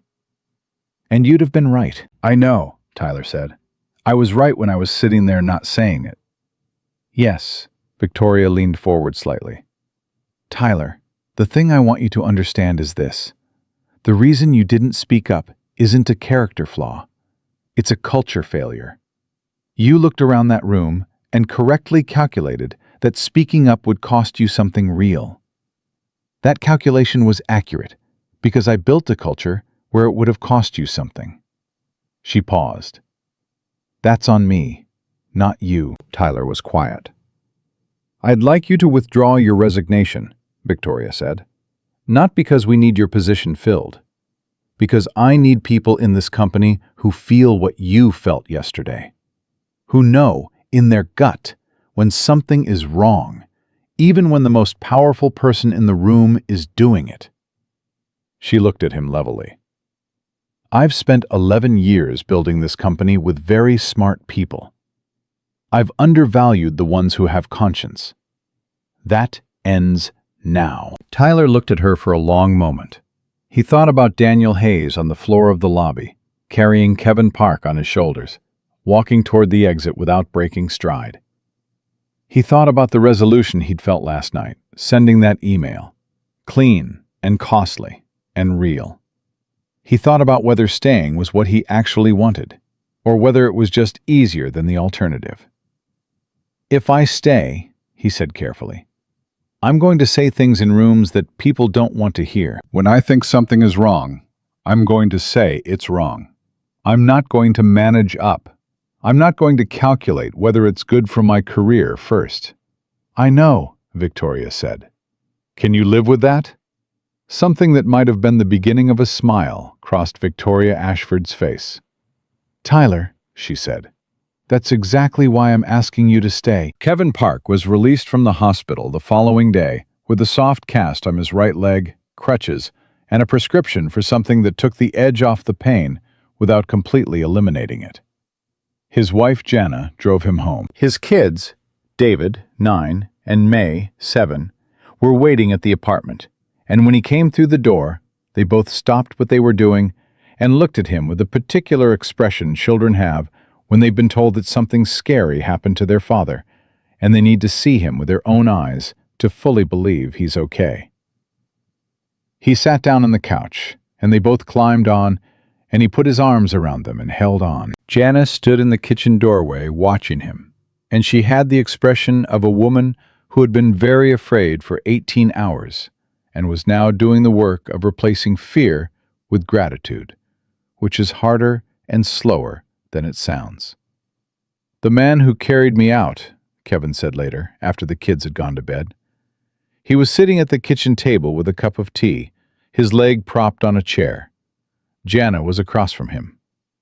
I need to find him. Ashford's assistant said his name is Daniel Hayes, Jana said. She sent a message this afternoon. I know his name, Kevin shook his head.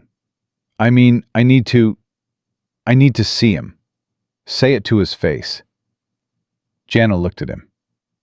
You will, she said, when you can walk properly. Jana, Kevin's voice was quiet. I was on the floor. The smoke was so thick I couldn't see Sandra's face 3 feet away. And this man comes through the door and crouches down and looks at me and says... Kevin stopped. His jaw tightened. He said, I'm going to pick you up. It's going to hurt. I need you to stay conscious and keep your arms around my neck. Can you do that?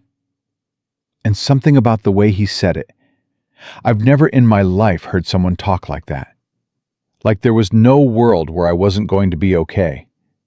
Like he'd already decided the outcome and was just informing me of it. Kevin looked at his tea.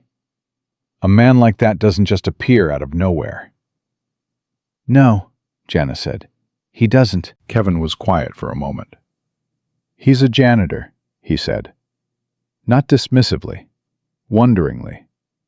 He chose to be a janitor. A man who can do what he did, who moves like he moves, and talks like he talks, and decided that what he wanted was a mop and a building in Chicago.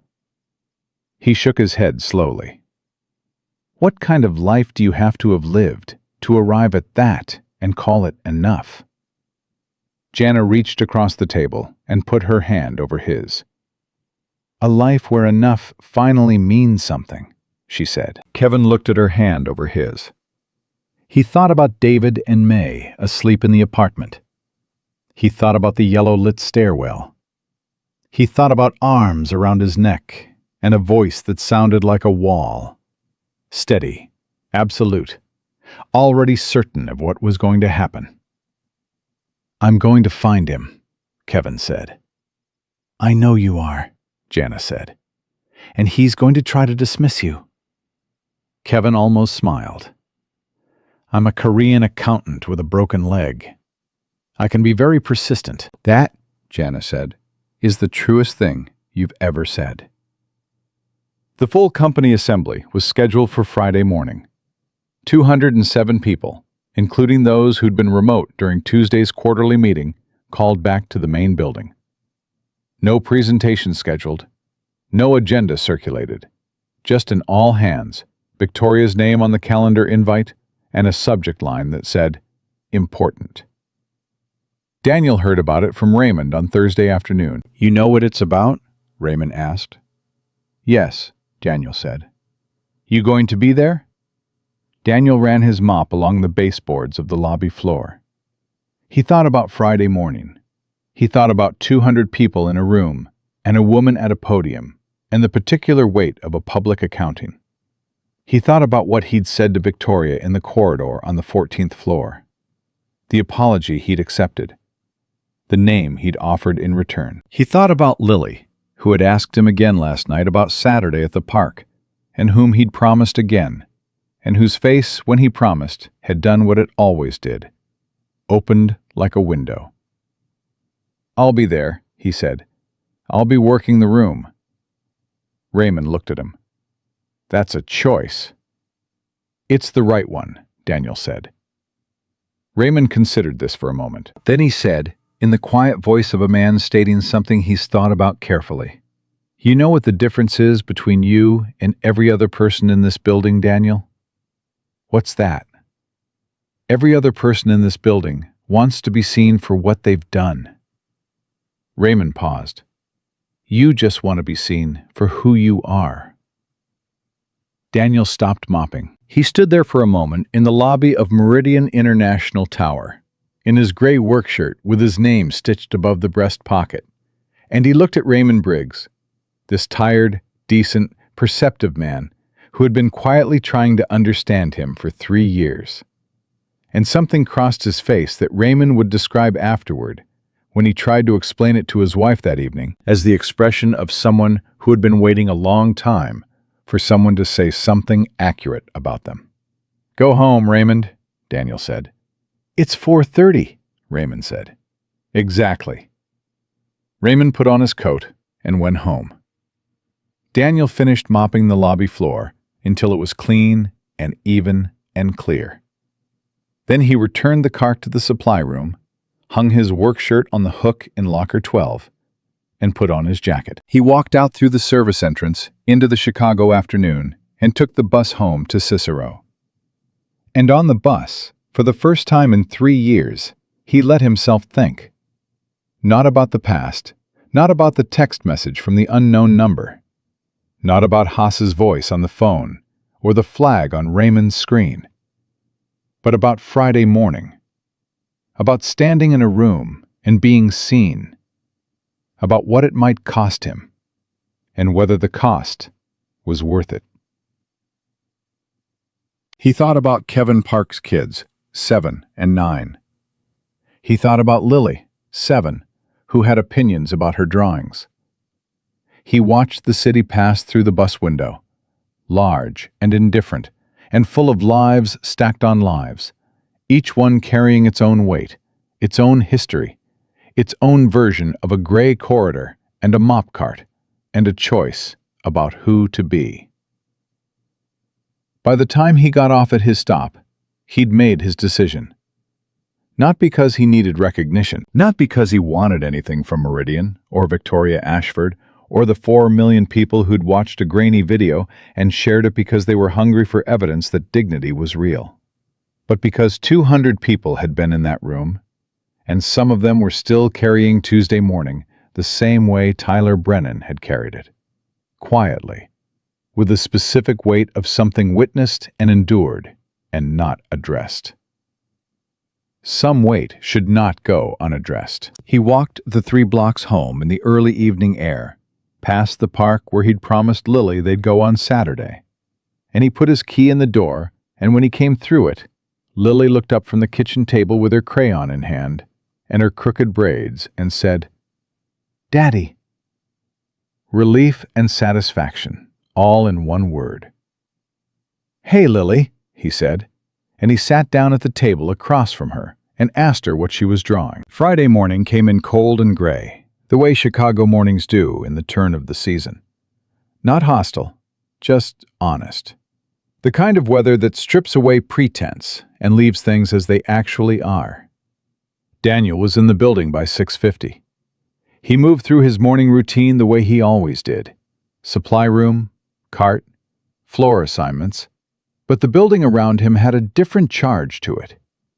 People were coming in earlier than usual. He could feel it in the elevator traffic, in the way voices carried differently in the corridors, in the small clusters of people near the coffee stations who stopped talking when he passed, and then, after a beat, said good morning in a way that meant more than good morning. He returned the greeting each time, evenly, without ceremony, and kept moving. Raymond was at the security desk when Daniel came through the lobby on his first round, and Raymond gave him a single nod. The particular nod of a man who is not going to say anything unnecessary, but wants you to know he sees you. Daniel returned it and pushed his cart toward the east corridor. The assembly was scheduled for 9. Victoria had been in her office since 7:15. She'd written what she was going to say 3 times and thrown it out 3 times, because each version sounded like something crafted for an audience rather than said to a room of people she had wronged. And the distinction mattered. Patricia Ing had offered to help her prepare remarks, and Victoria had said no. James Whitfield had suggested she have legal review anything she said publicly, and she had looked at him for a long moment and said, "James, if I need legal to tell me how to apologize, then I shouldn't be doing it." James had nodded and gone back to his office. She stood at her window at 8:50 and looked out at the city and thought about the first company she'd ever run. 38 people in a 3-floor building in Schaumburg. Nothing like the machine Meridian had become. She'd known all 38 of their names then, their spouses' names, which ones had kids, and which ones were struggling, and which ones were doing something extraordinary on their own time that had nothing to do with their job title. She'd lost that somewhere between the 3rd acquisition and the 2nd billion. She wasn't sure exactly when. That was the most honest and uncomfortable part. She hadn't noticed the losing of it. She put on her jacket and went downstairs. The grand ballroom filled differently than it had on Tuesday. On Tuesday, it had filled with the particular confidence of people who expected to be there, who owned that room by virtue of title and proximity to power. Today, people came in quietly, found their seats, and looked at the stage with the uncertain attention of an audience that doesn't know what kind of show this is. Daniel worked the back of the room. He refilled coffee at the side tables, straightened chairs, moved along the perimeter the way he always moved. Present, necessary, invisible by design. Several people looked at him as he passed. A few nodded. One man, a regional director from Atlanta who had laughed the loudest on Tuesday, the kind of laugh that was really an act of allegiance to whoever held the power, looked at Daniel, and then looked very deliberately at the floor. Daniel noticed. He kept moving. Marcus Webb found him near the side table at 8:58. "Hayes," Marcus said quietly. He was one of the 3 from the 31st floor. His voice still had a slight rasp from the smoke. He stepped closer, out of the flow of people finding seats. "I want to say something to you before this starts." "Marcus," Daniel kept his voice low, "you don't have to."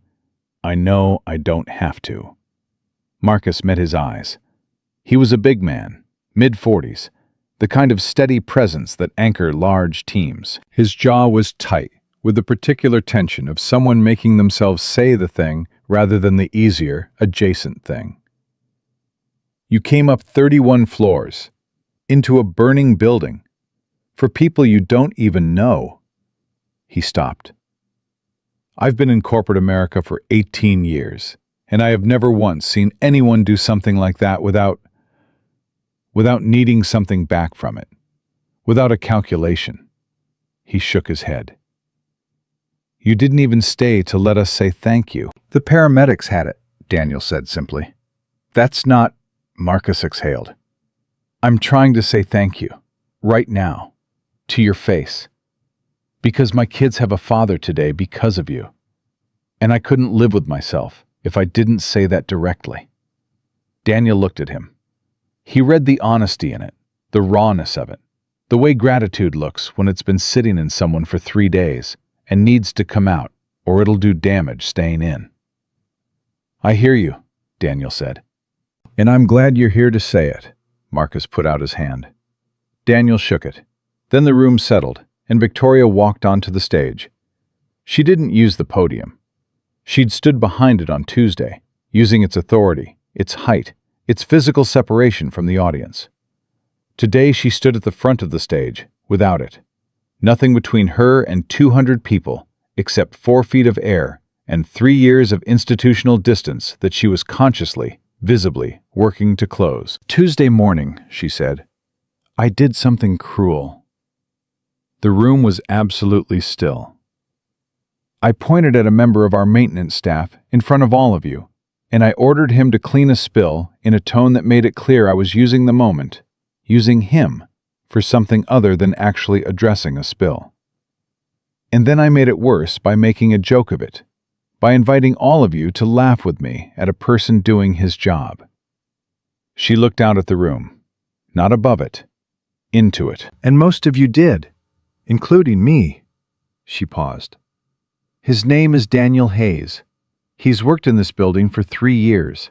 He does his job with more competence and dignity than I have shown in this room this week. She stopped again. 2 days after I publicly humiliated him, he went back into a burning building and carried one of our colleagues down 24 flights of stairs. He did it without being asked, without hesitation, and without waiting for anyone to say thank you. She looked at the room. I am telling you these things not because they change what I did to him. They don't. What I did was wrong before I knew any of that. I want to be absolutely clear about that, because I think it matters. It matters a great deal, that the wrongness of treating a human being as lesser than human has nothing to do with whether that person turns out to be extraordinary. It was wrong because he is a person. That is sufficient. The room was the kind of quiet that happens when 200 people are holding their breath simultaneously. Tyler Brennan, sitting in the 4th row. He'd come back, accepted Victoria's request, come in this morning in his best jacket, felt something shift in his chest. Not release, exactly. More like realignment, the settling of something that had been at an angle since Tuesday. Victoria kept going. I've spent a long time building this company by rewarding a culture of sharp edges and hard calculation. There's a version of that culture that produces results. There's also a version of it that produces rooms where a person in a gray work shirt can be publicly humiliated and 200 professionals say nothing. She paused. Both things have been true here. I am responsible for both of them. She looked out at the room. Today, I'm asking you to be responsible with me for what comes next. This company will hold its people to a standard that begins with, not ends with, but begins with. We see each other as human beings first. Title after. Everything else after that. She was quiet for a moment. Then she looked toward the back of the room. Mr. Hayes, she said, if you're willing. 200 heads turned. Daniel was standing near the side table at the back. He had a coffee cup in one hand, and his other hand rested on his cart. He stood in the gray work shirt with the stitched name above the pocket, and for a long moment he didn't move. The room waited. He set down the coffee cup. He didn't walk to the stage. He didn't move to the front. He stayed at the back of the room, where he'd been all morning, and he spoke from there in a voice that carried. Not because he raised it, but because the room was silent enough, and his voice had the particular quality of someone who had spoken in rooms where being heard was not a courtesy, but a necessity. "I accept Ms. Ashford's apology," he said. "Publicly, since it was offered publicly." He paused. "I want to say one thing. Not about Tuesday. About this company." He looked out at the room, at the 200 faces turned toward him, at the regional directors and executives and department heads and analysts. "Most of you walk past the people who clean this building every single day without seeing them. That's not malice. It's habit. But habits are choices you've stopped noticing you're making." Another pause. Notice them. That was all. 200 people sat with that for a moment. Then Marcus Webb started clapping. It wasn't the performative applause of a corporate room responding to a cue. It was the sound of one man's hands, followed after a beat by Sandra Cho's, and then by Tyler Brennan's. And then the room came in, not all at once, but in a genuine wave, the kind that starts with the people who mean it and reaches the ones who follow. Daniel didn't smile. He didn't nod. He picked up his coffee cup, gave the room one last level look, and went back to work. Kevin Park showed up at the building at 11:30. He came on crutches, the soft cast on his right leg, his wife Jana beside him, because he was 3 days out from a fracture, and she wasn't letting him navigate a city alone yet. His 9-year-old David had wanted to come, and Kevin had said, "Next time, buddy." And David had given him the look that 9-year-olds give when they know they're being managed, but accept it. Raymond called up from the lobby. "Mr. Hayes, someone here to see you." Daniel came down in the elevator. Kevin was standing near the security desk, one crutch under each arm, Jana beside him. When the elevator doors opened and Daniel stepped out, Kevin looked at him, at the gray shirt, at the face he'd last seen through a haze of smoke when he was lying on a floor convinced he was going to die there. And something moved across Kevin's face that bypassed professionalism entirely and came out as something raw and simple and completely human. "Mr. Hayes," Kevin said. His voice was steady, but his eyes were doing something else. "Kevin." Daniel crossed the lobby.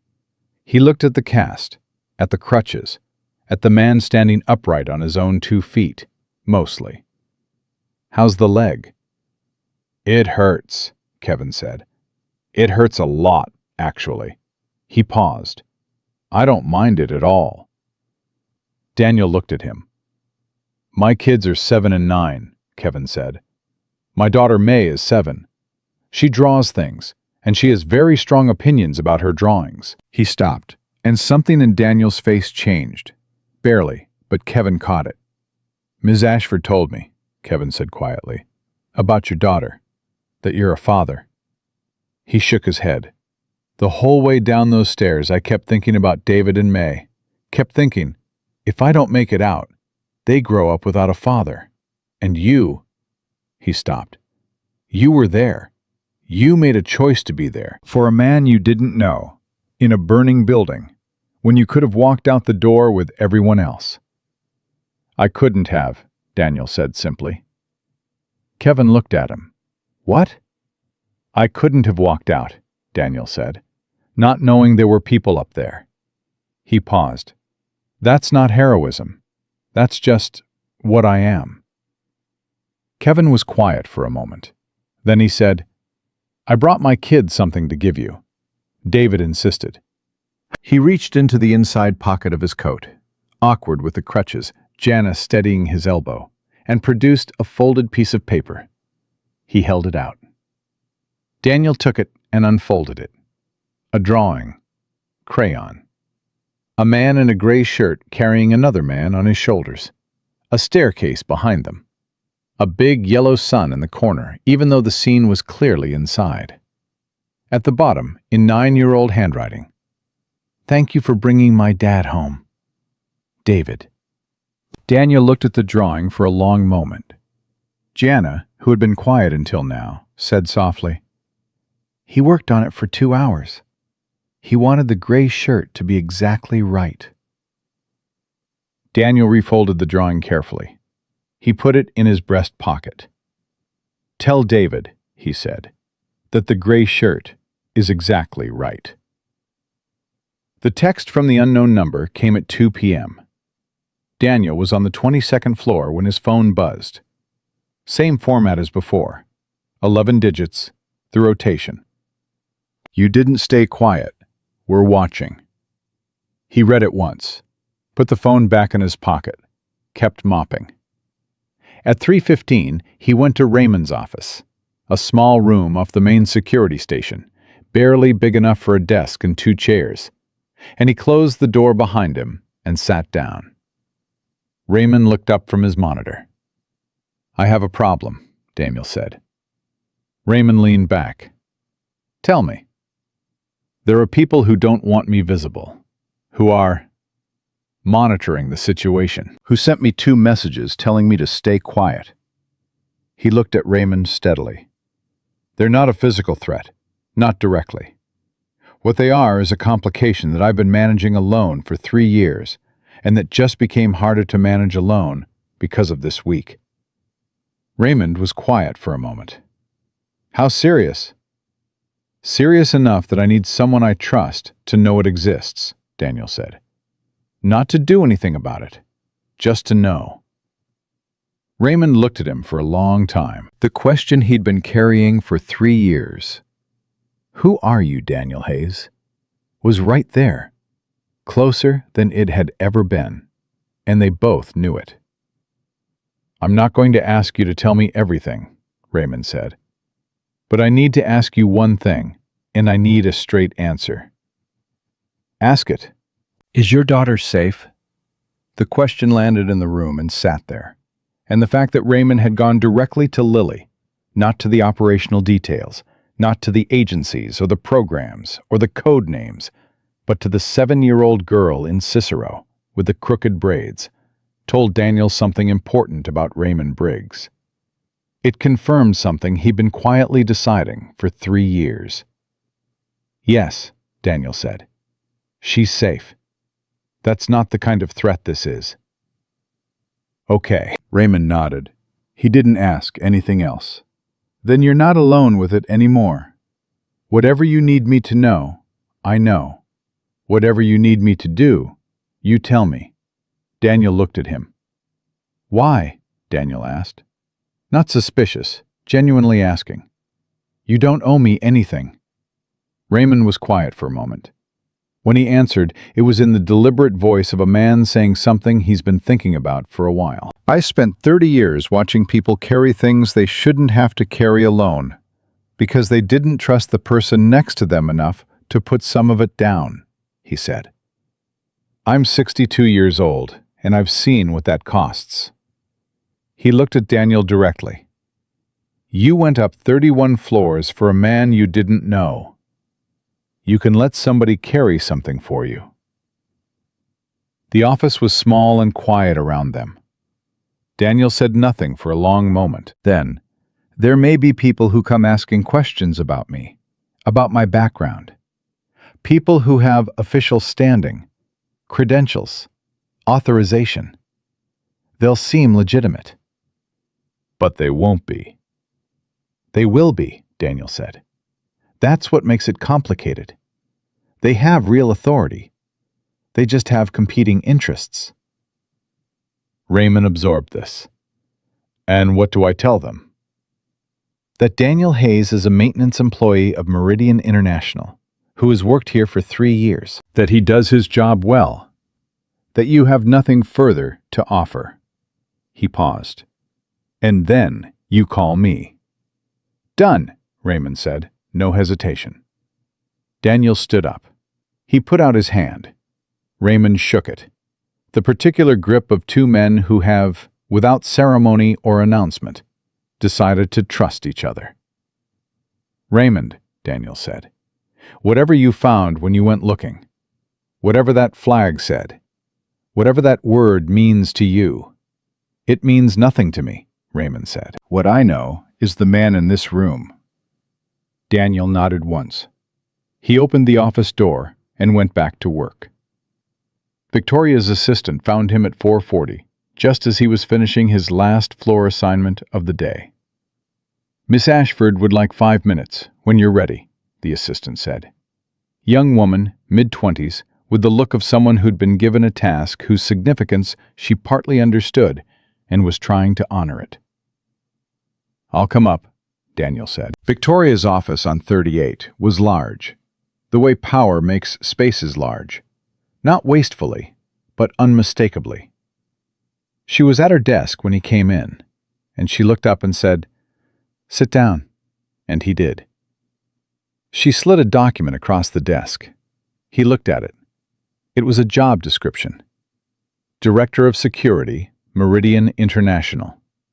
Reporting directly to the CEO. Full authority over security infrastructure, personnel hiring and training, threat assessment, building safety protocols. Compensation that was, by any reasonable standard, transformative relative to a maintenance worker's salary. He read it without picking it up. "This isn't pity," Victoria said. "I want to say that first. I know what you're capable of. I know what your background is. Not the details, but the shape of it. And I know that what we have right now as a security operation is inadequate in ways I didn't fully understand until this week." She paused. "I need someone who can build what this company actually needs. Someone who understands threat assessment, personnel development, and," she paused, "human judgment. That last part turns out to be the hardest to find." Daniel looked at the document for a moment. Then he looked up at her. "I'll think about it," he said. Victoria looked at him. "That's it?" "You'll have an answer by Monday," he said. She almost smiled. "Fair enough." He stood. He picked up his jacket from the chair. Then he stopped. "Ms. Ashford," he said, "what you did this morning, in that room, the way you did it," he paused. "That mattered. Not to me personally. To the people in that room who needed to see what accountability actually looks like." He looked at her steadily. "Don't let it be a moment. Let it be a direction." Victoria looked at him. "I intend to," she said quietly. He nodded. And he walked out of the office, down the elevator, through the service corridor, past locker 12 where he hung up his gray work shirt for the last time that week, and out through the service entrance into the Chicago afternoon. He took the bus home. He watched the city through the window. He thought about Monday and what his answer would be, and why he already knew what it was. He thought about Lily and the park, and Saturday. He got off at his stop, walked the 3 blocks, put his key in the door. "Daddy? Hey, Lily. Can we go to the park tomorrow?" He sat down at the kitchen table across from her, and her crayons, and her opinions about her drawings. And he said, "Yeah, we can go to the park tomorrow." She smiled that sunrise smile. And that, all of it, the whole weight and shape of it, was enough. Saturday came without ceremony. The park 3 blocks from the apartment in Cicero was the kind of city park that doesn't appear in travel guides. A few benches, a swing set, a stretch of open grass where the city's maintenance crew had done their best with what the season gave them. In the morning light, it looked exactly like what it was. Ordinary, unremarkable, and completely sufficient. Lily ran ahead of him on the path, her coat unzipped despite the cold, her braids, slightly more even than usual because he'd taken extra care this morning, flying behind her. She had her drawing pad under one arm because she went nowhere without it, and she was talking about something that had happened at school with a velocity that suggested the story had been waiting all week to be told. Daniel walked behind her with his hands in his pockets and listened to every word. This was the thing that nobody who'd ever known him as Nightfall would have recognized, or perhaps believed. This complete and total presence. The man who had been trained to divide his attention, to monitor 12 variables simultaneously while appearing focused on one, who had spent years in a kind of perpetual, weaponized alertness. That man had learned to be still in a different way. Not the stillness of waiting for something dangerous, the stillness of choosing to be exactly where he was. Lily stopped at the swings and looked back at him. "Push me?" she asked. He sat her on the swing and pushed, and she told him the rest of the story about the thing at school, and the morning went the way good Saturday mornings go. Slowly, without agenda, accumulating into something that would look unremarkable to anyone watching, and was, to the two people living it, the whole point of everything. He gave Victoria his answer on Monday morning. He came to her office at 8, before the building filled, while the corridor still had that particular early quiet. He was wearing his gray work shirt. He had decided that deliberately, not as a statement, but as a truth. Whatever he agreed to, he was still the man who wore that shirt. Victoria looked up when he came in. "Yes," he said. She nodded. No celebration, no performance. Just the clean acknowledgement of two people who understood what was being agreed to and why. "There are conditions," Daniel said. "I expected there would be." He sat across from her. "I build the program my way. Personnel selection, training methodology, threat assessment protocols. Those are mine.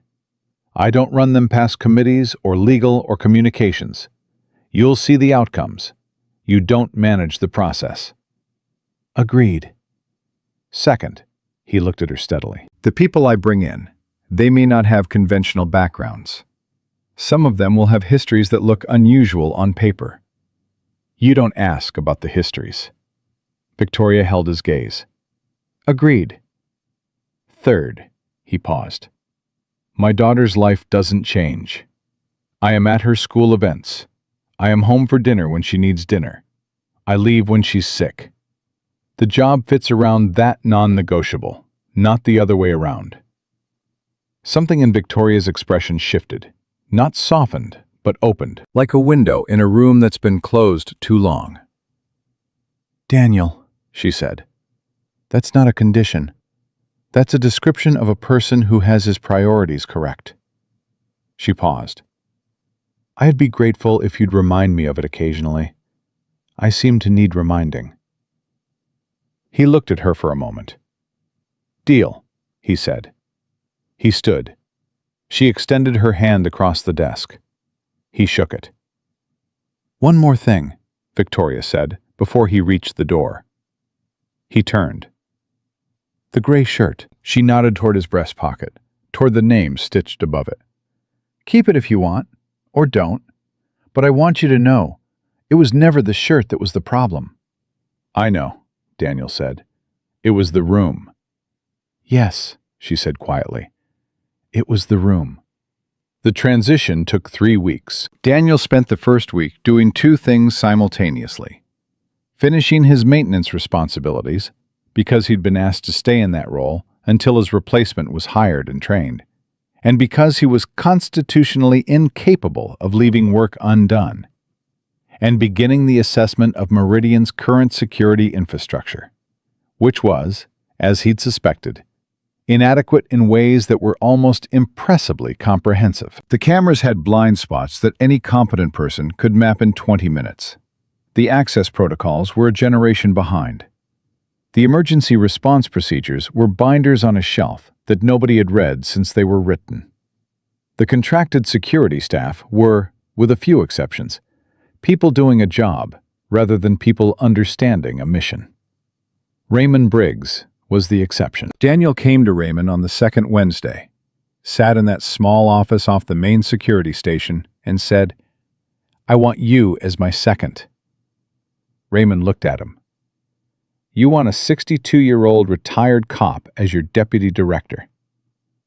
I want a man who spent 30 years reading people, who knows this building better than anyone, and who made one phone call and figured out more about my background than an entire federal contractor managed in 48 hours. Daniel looked at him. Yes, That's what I want. Raymond was quiet for a moment. I was going to retire in 18 months. So retire in 18 months, Daniel said. Build it with me first.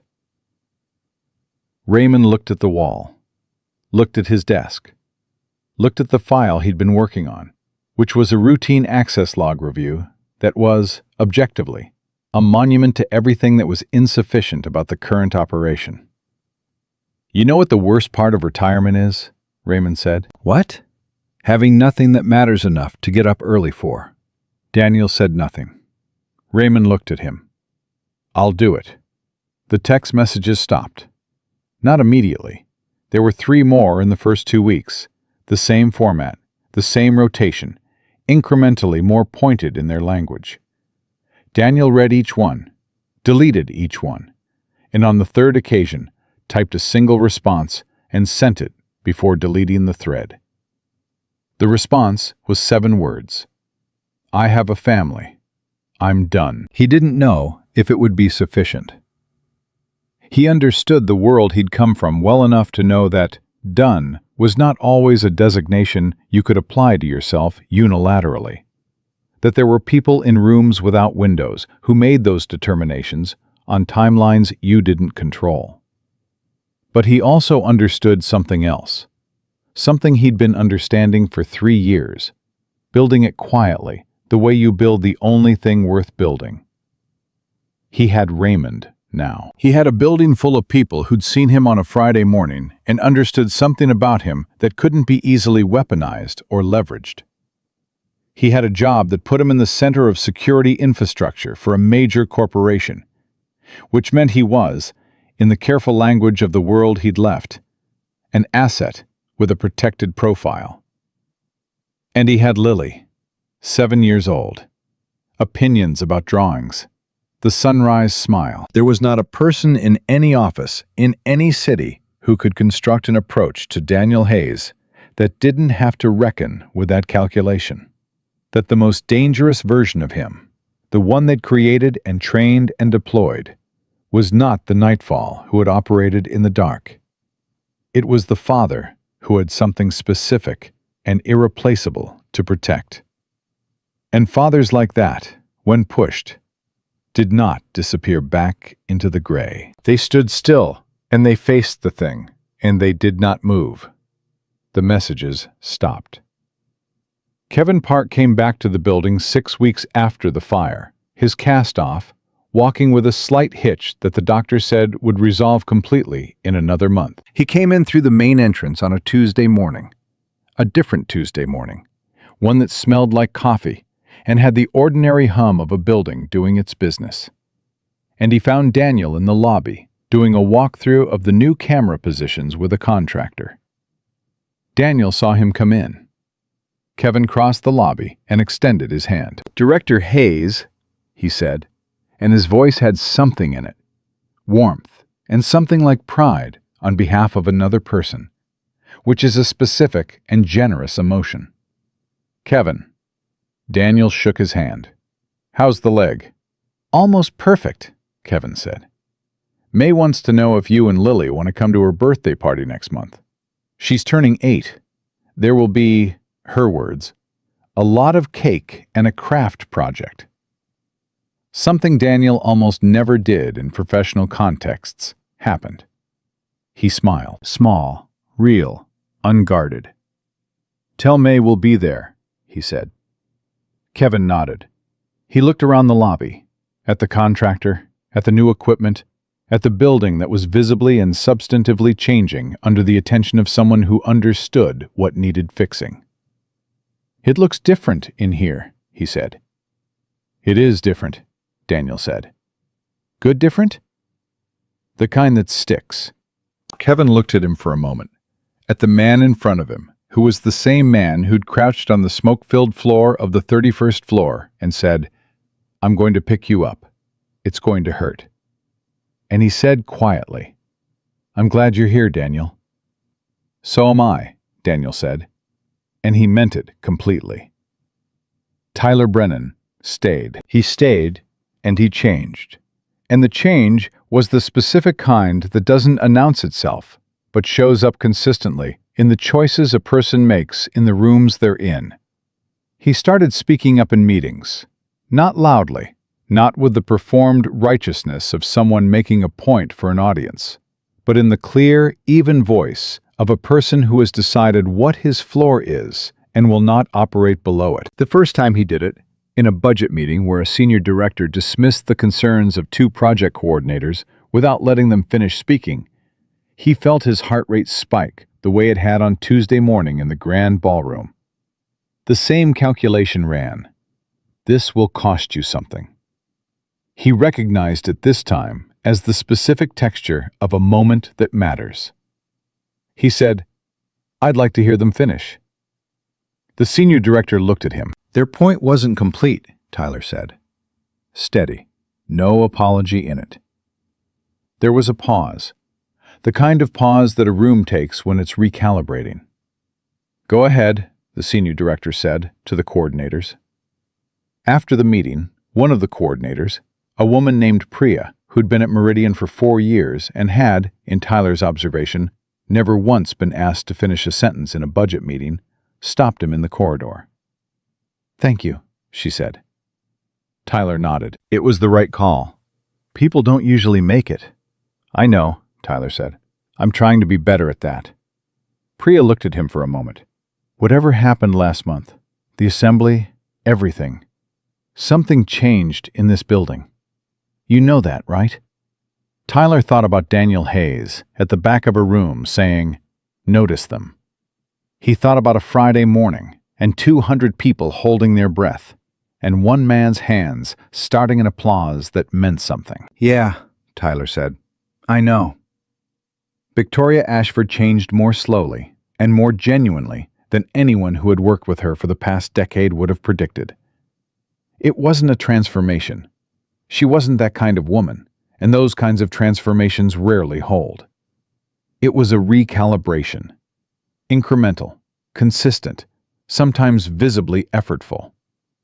She started asking questions she'd previously considered beneath her attention. She started staying in rooms past the moment when her presence was strategically necessary, long enough to hear the things that only got said when the most powerful person in the room stopped performing departure. She called Daniel into her office 6 weeks after he took the directorship, not about a security matter, but to ask him a question that had been sitting with her since the Friday assembly. "When you spoke in that room," she said, "you said habits are choices you've stopped noticing you're making." She looked at him across the desk. "How do you notice them again?" Daniel considered the question seriously. It was the kind of question that deserved consideration. "You pick one room," he said, "one meeting, and for that 1 hour, you decide to see every person in it as someone with a full life on the other side of the door." He paused. "Not permanently, not all at once, just for that hour. Then you do it again the next day, and eventually it stops being an effort." Victoria was quiet for a moment. "That simple?" "That's simple," Daniel said. "And that hard." She nodded slowly. "I'll try it." "Ms. Ashford," he looked at her levelly, "you already are. That's what the question means." She held his gaze for a moment, and in the private office of the CEO of a $2.3 billion company, something passed between a woman who was learning to see and a man who had always known how. And it was the specific thing that passes between people when they recognize in each other, not sameness, but the shared and difficult work of becoming more honest than they were. He told Lily about the new job on a Sunday evening. They were at the kitchen table, takeout containers between them, her drawing pad open. A picture of something that might have been a lion or might have been a very confident dog. And he said, "I got a new job." Lily looked up. At the same building? Same building. Do you still have the gray shirt? He paused. I can wear it if I want. She considered this with the gravity she applied to important things. I like the gray shirt, she said. It has your name on it. That's true. Is the new job good? He looked at his daughter across the kitchen table. He thought about the building, about Raymond in his office, about Kevin in the lobby, about Tyler in a meeting saying, I'd like to hear them finish. He thought about the 31st floor and the text messages that had stopped, and the drawing in his breast pocket from a 9-year-old boy who'd gotten the gray shirt exactly right. He thought about what Raymond had said, that every other person in that building wants to be seen for what they've done, but Daniel just wants to be seen for who he is. He thought about who he was. Plainly, without ceremony, the way he approached all true things. He was a man who had been made into something extraordinary and had chosen, with full knowledge of the cost, to be something ordinary instead, and had discovered, over 3 years in a city that didn't care about his history, that ordinary was the wrong word entirely. The right word was real. He had chosen to be real, a real father, a real neighbor, a real person with a name on his shirt and a bus route and a Thursday night takeout order. And that choice, made once and renewed every day, was the most demanding thing he had ever done. More demanding than anything they'd trained him for, because those things had a mission with a defined endpoint. This had no endpoint. This went on. And that was the whole point. Yeah, he told Lily. The new job is good. She nodded, satisfied, and went back to her drawing. Daddy, she said, without looking up. Yeah? The lion is actually a lion, not a dog. I knew that. You didn't, she said serenely. But that's okay. He looked at her for a moment, at the crooked braids and the serious face, and the crayon moving across the page with the full conviction of someone who knows exactly what they're doing. And something in his chest that had been a stone for a very long time was simply not there anymore. In its place was something lighter and more durable, the kind of thing that survives not because it's hard, but because it's true. He reached across and stole a noodle from her container. She looked at him with magnificent indignation. Daddy, Lily, that was my noodle. There are more noodles. She pointed at the container with her crayon.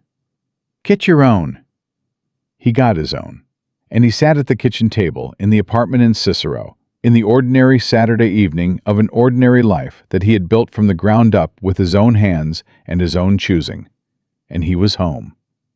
That was the whole story. Not the fire, not the building, not the code name in a flagged database, or the text messages from a rotated number, or the woman who had pointed at him in front of 200 people and discovered, too late and then just in time, that people are not what you decide to see in them. The whole story was a man who knew exactly who he was, who had paid everything it cost to become that man, and who sat across from his daughter every evening and understood, without needing anyone to confirm it, that he had made the right call. The most important call of his life, made quietly, in an empty apartment in Cicero, with a key in his hand and a little girl on his hip. And he had not regretted it once. Not once.